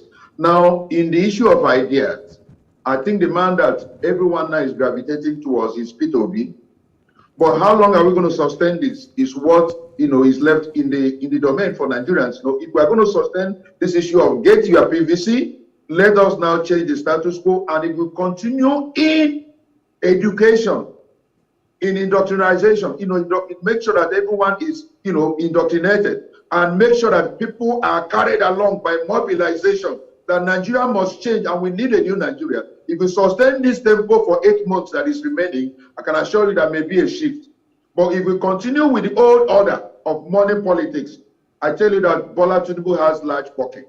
Bola Tinubu and Atiku has large pocket, and they may likely be the one that will influence the political outcome, in the light of the general poverty in the ground. I'm being realistic about this. The general poverty has, even within the MBA that I belong, even within the MBA, election is taking place in July. You find out that those with deep pockets are those that usually, and they are the really contenders in the race that is actually playing out. Because in July, MPA is going for election to elect their president and all that. And those with big pockets are the ones who are actually making the difference. So poverty, general poverty in the land is what I am afraid of. But if Nigerians wake up from slumber and say enough, we are not interested in your money. We are not interested in a bag of rice. We are not interested in whatever you are giving us. We are interested in having a new country all of us shall be proud of. Then I can assure you that the equation will change and Nigeria will come up with a new leader that will change, the situation of things in the country. That is my prayer. That is Ezekiel's prayer. That is the prayer of many of the majority of young ones in the country. All right. We have at this point, thank you, Mondo Bani, Chris Nwokobia, who is convener of the Nigeria First Movement. Chris, are you there? Very good morning. Good morning. Thank you very much for your time. Bola Tinubu has said in his speech before the voting by delegates at that special convention of the All Progressives Congress, that if chosen as the candidate of the APC, he, as president, will replicate what he accomplished as governor of Lagos State. What are your thoughts on Tinubu's accomplishments as governor of Lagos State, and how that stands him in good stead to be a successful president of Nigeria? I didn't get your question. All right. Tinubu, while speaking to delegates at the APC Special Convention, said that he will replicate his achievements as governor of Lagos State if elected as president of Nigeria. What are your thoughts on his achievements as governor of Lagos State and how that stands him in good stead to be a successful president of Nigeria? Let me say very importantly that what those who are behind the Tinubu candidacy must do is to play down on that line of argument. And I say that advisedly. Lagos today, my family is in Lagos. I practically live in Lagos. I shuttle between Lagos and Abuja. And I know what Lagos has become. So every so often I hear about what has been done in Lagos in about 22 years of Tinubu and his followers. I just suppose it with 4 years of Jakonde, and you find out that what the Nigeria will need is not so much of the Nigeria that Lagos has become with so much resources. So I think that those who are managing Tinubu's campaign can do better by raising fundamental issues than telling us about Lagos. To travel from Surulere to the island takes you about 2 hours for a journey that is less than 15 minutes. To traverse the entire state that is not up to 5,000 square meters is a tragedy of sorts.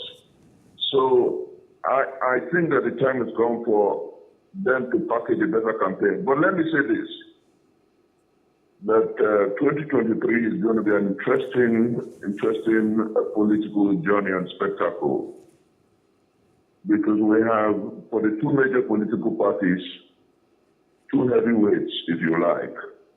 The PDP has gone the way of Atiku Abubakar, who is in his 70s, and the APC has gone the way of Asiwaju Bola Ahmed Tinubu, who is in his 70s. And we have the other candidates in other parties.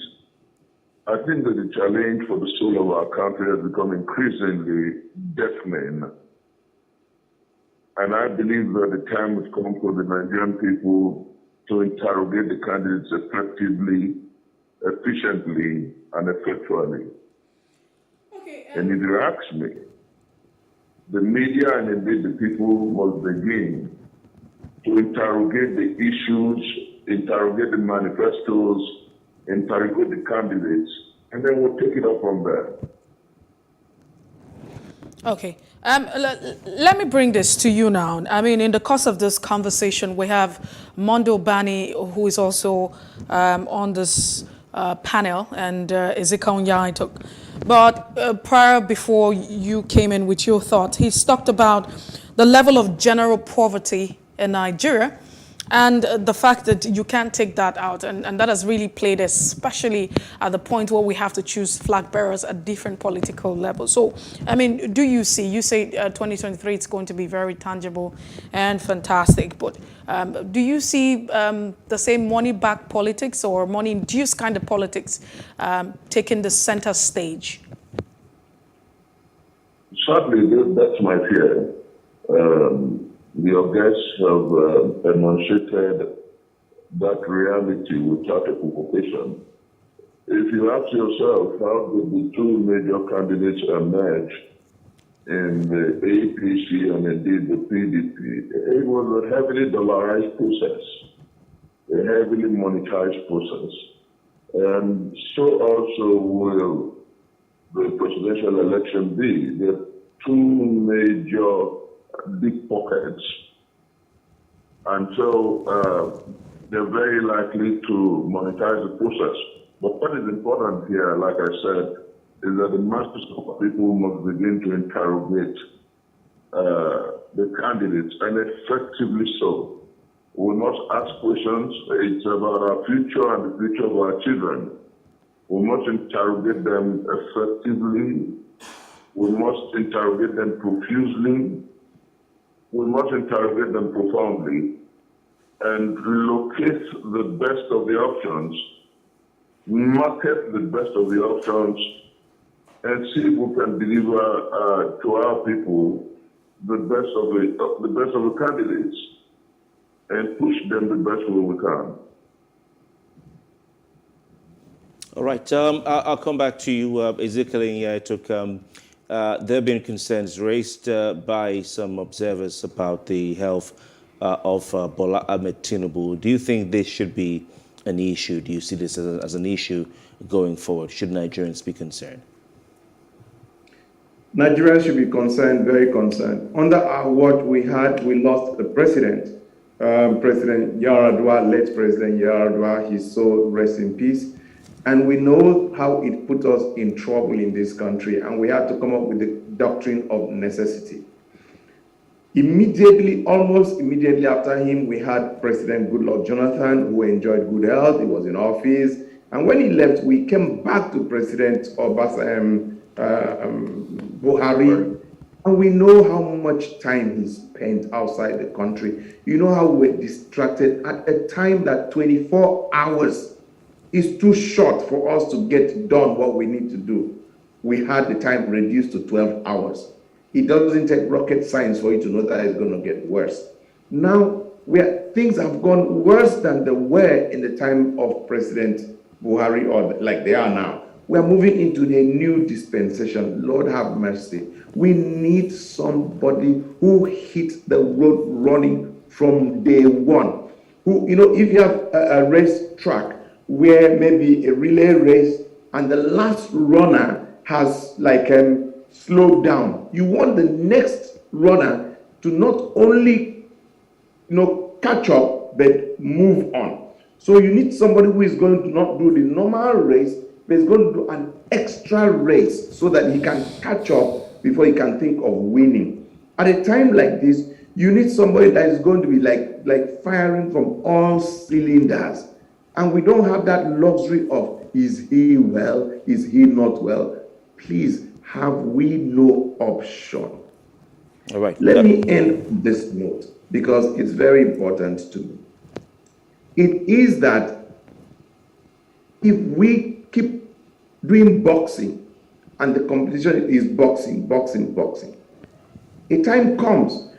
At that point, you need people who are heavy punchers, rich in strength and everything. And you know that we need to bring intellectualism. So you can actually introduce a new competition called spelling. When you introduce this new competition called spelling, lots of intellectuals start to emerge and all those things. I want the media to know that this fixation on these two parties is an evil wind that will never blow this country any good. All right, we have to go. Yeah, we have to go, sir. Why don't you introduce a new dynamics of what are the paradigms that will give us the Nigeria of our dreams. Gentlemen, we're out of time. We're out of time. Yes. So, I mean, Bola Ahmed Tinubu has said in his speech that he will not just be the president, but will assemble a world-class team to work with. Maybe that might just be a way out, if he... Please, we have options. So, bro, thank you very much. Thank you very much for your time. Of course, Ezekiel Nyai took Monday Obani and Chris Nwokobia of the Nigeria First Movement. Gentlemen, it's been a thrill having you, and we'll keep watching as events unfold in this political season. I think there's more that will unfold as time goes on. It's been a pleasure. Thank you for having us. Bani, why are you laughing? Well, very interesting indeed. Mercy, we've come to the end of the road for today.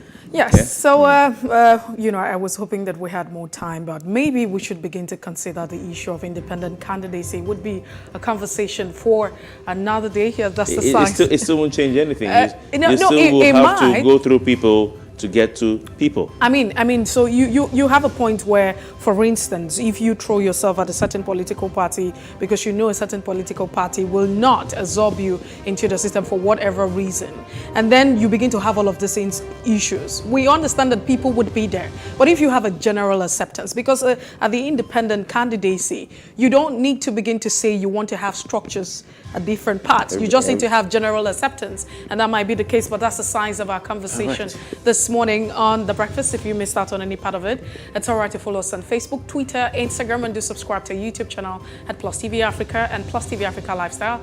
I am Mercy Boko. Have a fantastic morning. And my name is Kofi Bartels. We'll return tomorrow. Up next, the news at 9. Stay with us.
Is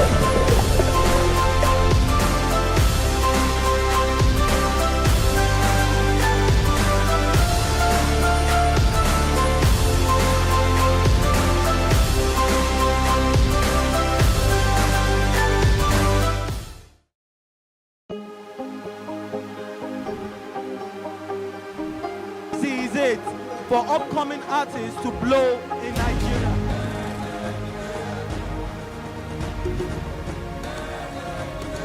Welcome to Plus Trending. I am Buki November, your host, saying thank you for joining us on today's episode. Welcome back. It's tea time on Plus TV Africa. Practice makes perfect. I'm not perfect yet, but I'm a lot better than I used to be. He's a king. He's entitled to marry 100 if he wants to.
Good morning, I am Khadijat Balogun, and this is the news brief. Asiwaju Bola Tinubu has won the presidential ticket of the All Progressives Congress. He polled 1,271 votes to defeat other aspirants at the party's primary in Eagle Square, Abuja. He defeated Rotimi Amechi, who scored 316 votes, and Vice President Yemi Osinbajo, who got 235. He was declared winner of the contest by Kebbi Governor Abubakar Bagudu, who is chairman of the APC Election Management Committee. His Excellency 10 Jack Rich, 0 votes. Dr. Obonaya Onu, 1 vote. His Excellency Senator Ahmed Lawan, 152 votes. Senator Ben Ayade, 37 votes. Chief Ikiobasi Mokelu, 0 votes.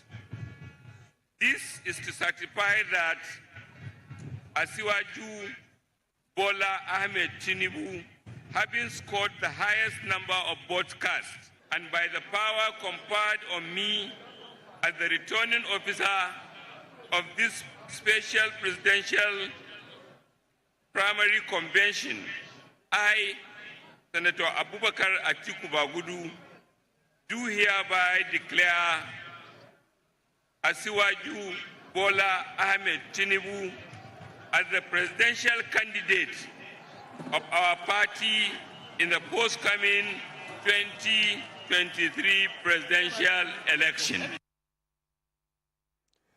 Asiwaju Bola Tinubu spoke after he was announced winner of the primaries. The competition is now over. Those who did not support me, you have nothing to fear.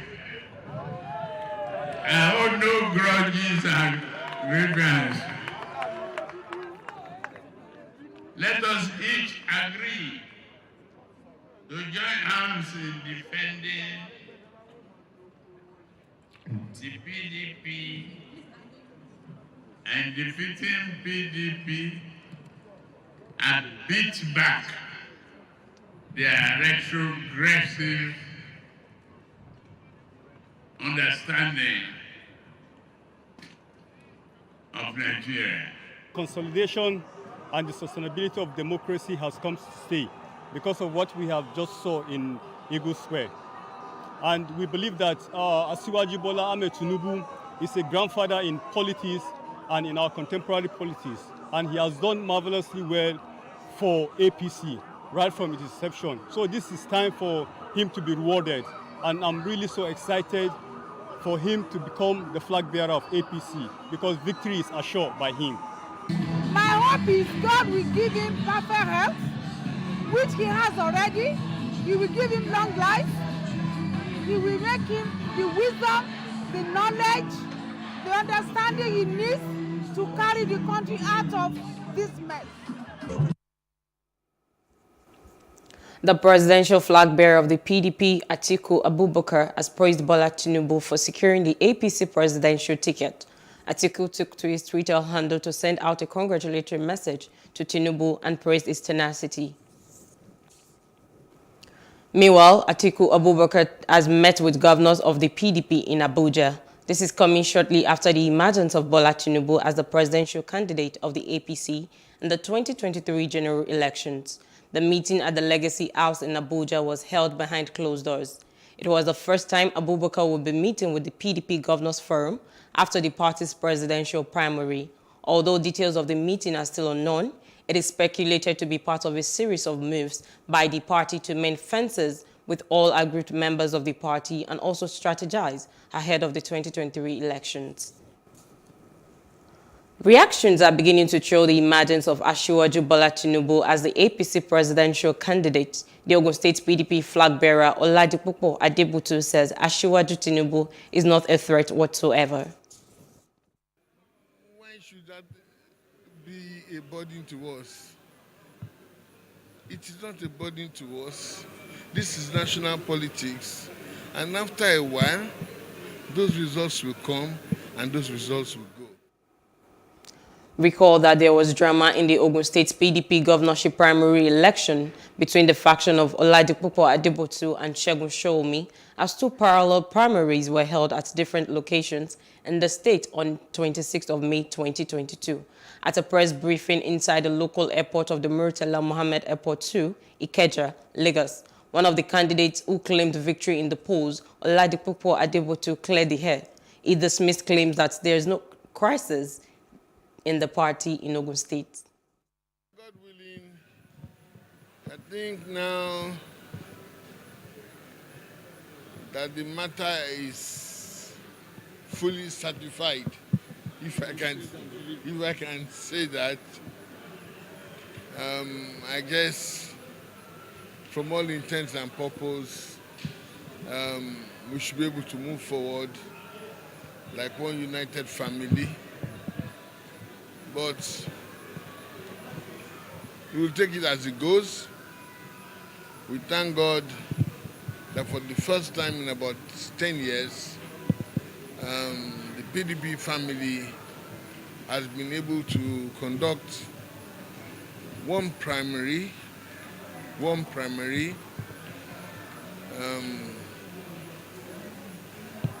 by one panel empowered by the National Working Committee of the party,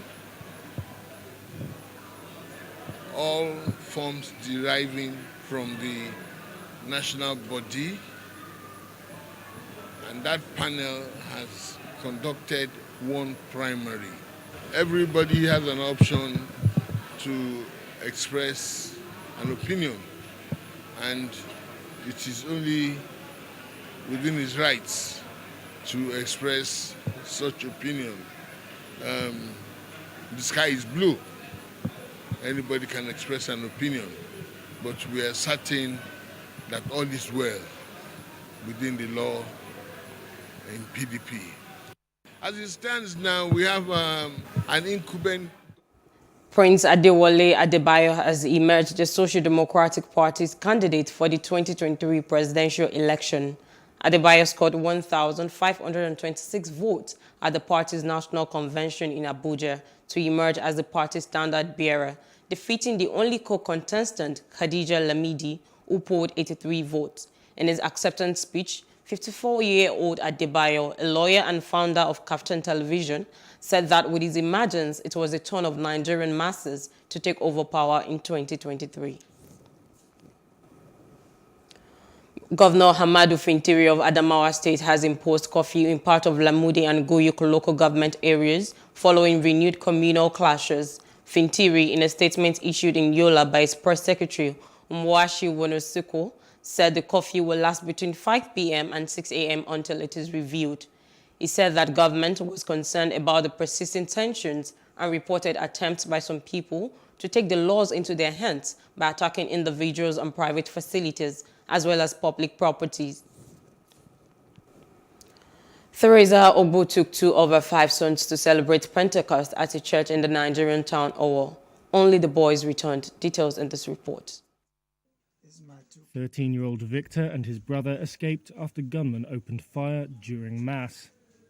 But Teresa's body was discovered later, lying in a pool of blood in a church aisle. Benedict Ogbu, a farmer, is now a single father of 5. I miss her seriously.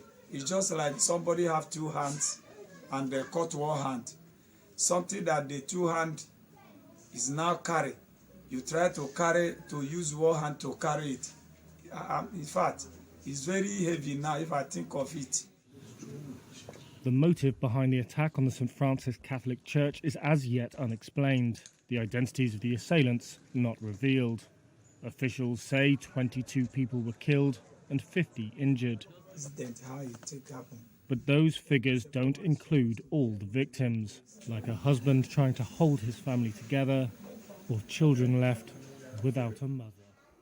Now, the Health of Mother Earth Foundation, HOMEF, says the 2022 World Environment Day should be dedicated to people at the grassroots whose lives and livelihoods have been impacted by neo-colonial and extractive forces that exploit and harm nature. The report. The incessant dumping of refuse in Port Harcourt, the Rivers State capital, has become a source of concern for residents, with heaps of refuse dotting strategic locations. The executive director of YEAC Nigeria, Domnamene Fineface, called for collective action with a clear realization that the environment determines the well-being of the people. Apart from Ogoni area, which is very much polluted like some other parts of Rivers State where cleanup has not started, if you get to the city of Rivers State, Port Harcourt and Obiakpo form the Port Harcourt city, you will see that everywhere is dirty, everywhere is filthy, everywhere is stinking and smelling because of the waste that is disposed everywhere on the street. From the streets to the median, everywhere you go, you see waste everywhere disposed. And the Rivers State government is unable to really drive the issue of sanitation in the city of Port Harcourt. And that is of a very big concern to us because apart from the immediate environment, which is our surrounding, our support man, you also look at the atmosphere, which is part of the environment, part of the ecosystem. It's also polluted with soot. Fineface appealed to the state governor Nyesom Wike to appoint a commissioner for environment to drive the state's environmental services, enforce environmental laws, facilitate waste management, and speedy restoration of Port Harcourt to its garden city status.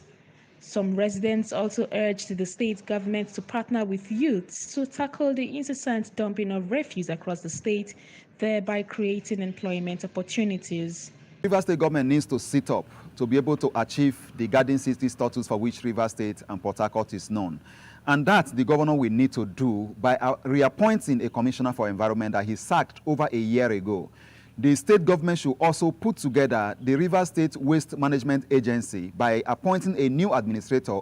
I also think that if the government should put together the 3,000 sanitation marshals that it promised since 2020, while signing into law the Public Waste Disposal Management Bill 2020 into law, it will go a long way to address the issue of waste in Port Harcourt. My own is to, if I have to reach Rivers State government or to reach sanitation office, they should employ indigenous security. Somehow, like if I'm employed that I'm standing here at this junction, I believe from here to the end of the junction, to the end of the Chakricha, I believe that nobody will put those bins from the compound to this compound. Anybody keep those bins from the compound will trace the person and bring the person and prosecute it before government. Refuse is not good at the road, but the government need to empower the community people so that they will be in charge of this refuse. It's not by sending people to come and chase them. The thing will not work because when the people come, they will go. But the community people can be on ground and say, no, this thing is bad.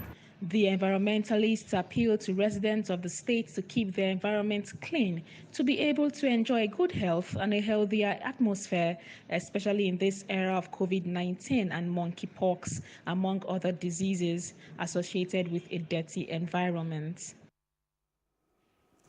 Now, as the 2023 elections draw near, Nigerians have been speaking on the role of the justice system before, during, and after the polls. That's on Street Views. Take a listen.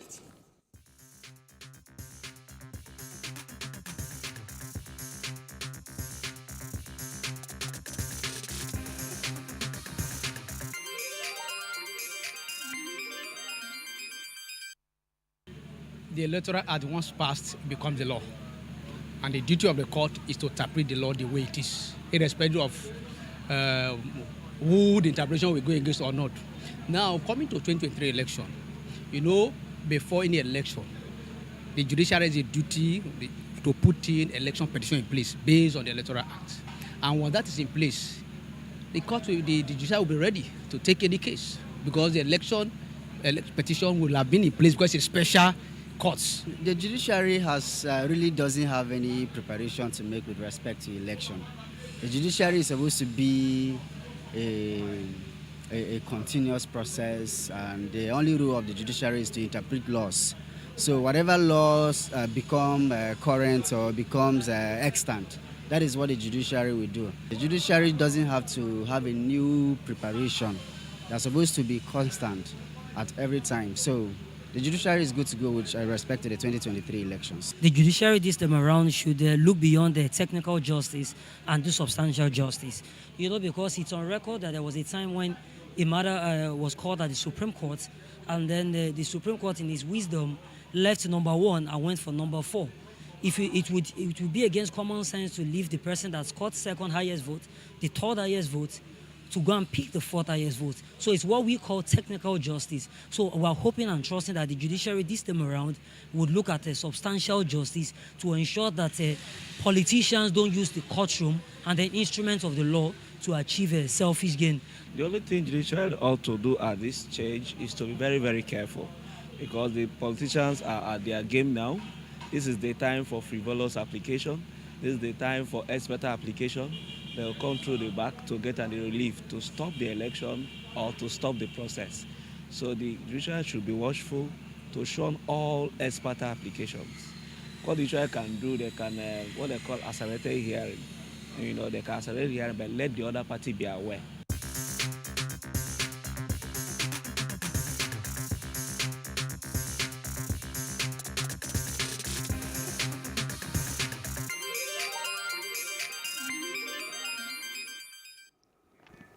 Moving on to other parts of Africa, Algeria has suspended a treaty of friendship and cooperation which provided for the strengthening of political dialogue between Spain and Algeria and the development of cooperation in fields like economy and education concluded in 2002.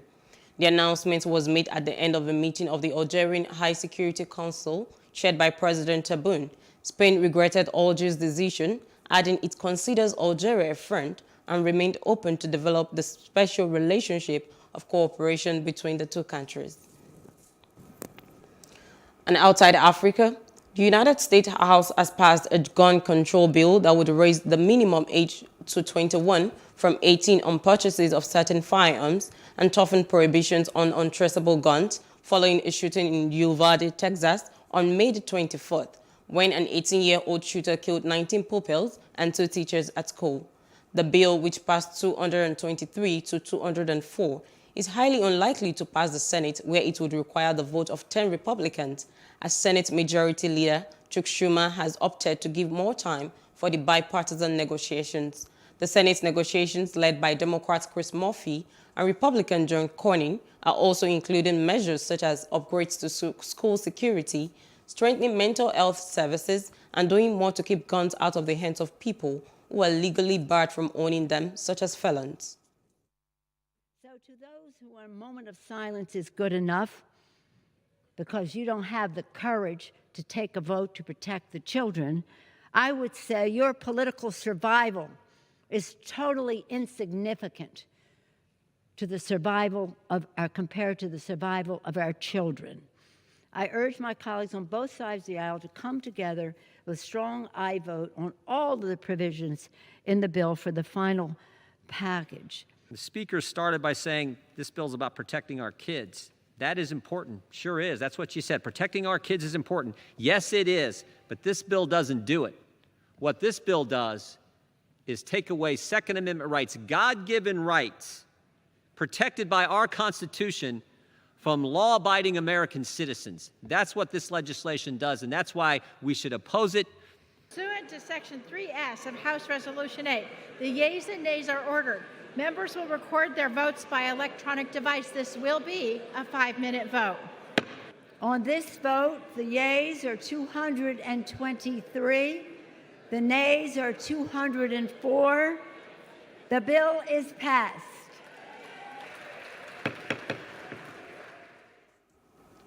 Brazilian authorities have said that they are undertaking a drastic investigation work to see if a crime is involved in the disappearance of Dom Phillips and Bruno Pereira.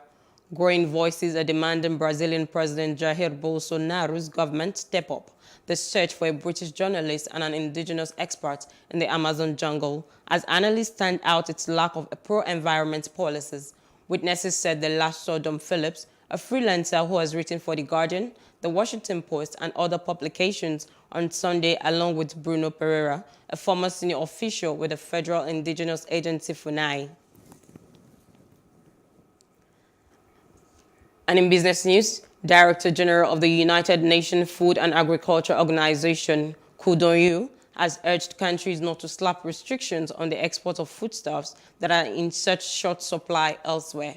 The FAO chief, who made the appeal, stated that as part of the ongoing international effort to address growing concerns over global food security linked to the war in Ukraine, food exports must keep flowing. The top UN official said food insecurity and high prices could become a trigger for instability, as according to him, the Mediterranean Sea region includes 22 countries on 3 continents, many of which rely on cereal import from Ukraine to feed their population. And in entertainment news, Arthur fans were soaked as they waited for the pop star's concert to begin at a flooded venue in Columbia, Maryland on June the 8th amid a tornado warning. Local media reported that Halsey was scheduled to take the stage at the Merriweather Post Pavilion Amphitheater at 7 p.m., but severe weather forced the venue to delay the show. Stacey Downing created filmed video showing rain streaming in through the roof, drenching the crowd. And in sport news, Louis van Gaal took great pleasure in the Netherlands' late winner against Wales in Cardiff in the Nations League for more than one reason. Wout Weghorst headed in a stoppage time goal moment to give his team a 2-1 victory just 2 minutes after his team had seen the Welsh equalize through Rhys Norton-Davies. Van Gaal took credit for the decision to keep Weghorst on rather than replace him with Memphis Depay late on. The veteran coach praised Wales' spirits, but felt his side showed the quality needed to win. Yes, I think we have a marvelous group. This is not the first time, and it shall be not the last time. But also Wales had a spirit to win the match. And the trainer coach has changed a lot of names, a lot of players, and more in attack than in defense. That's why I changed with Bergwijn, with speed, and Frenkie de Jong, who can give the pass. So I have to give also a compliment to Wales. But Wales doesn't create any chance, because the goal that they make is a mistake from our defender. He was not attacking the ball.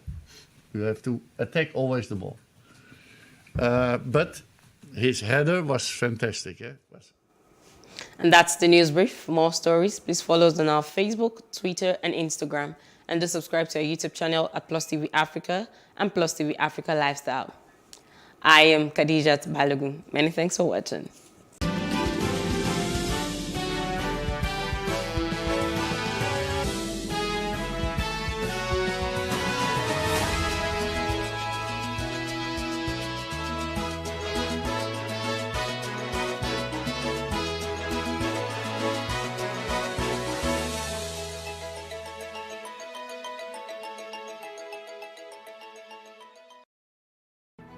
There is no voting on social media.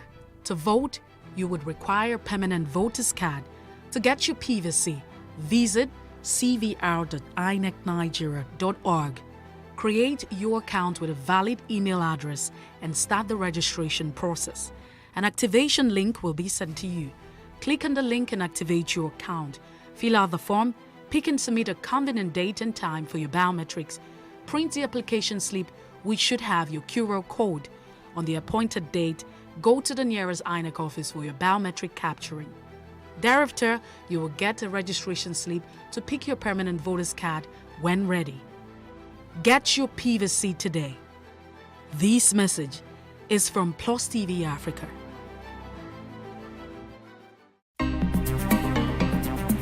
Life can be fun and rewarding, but it also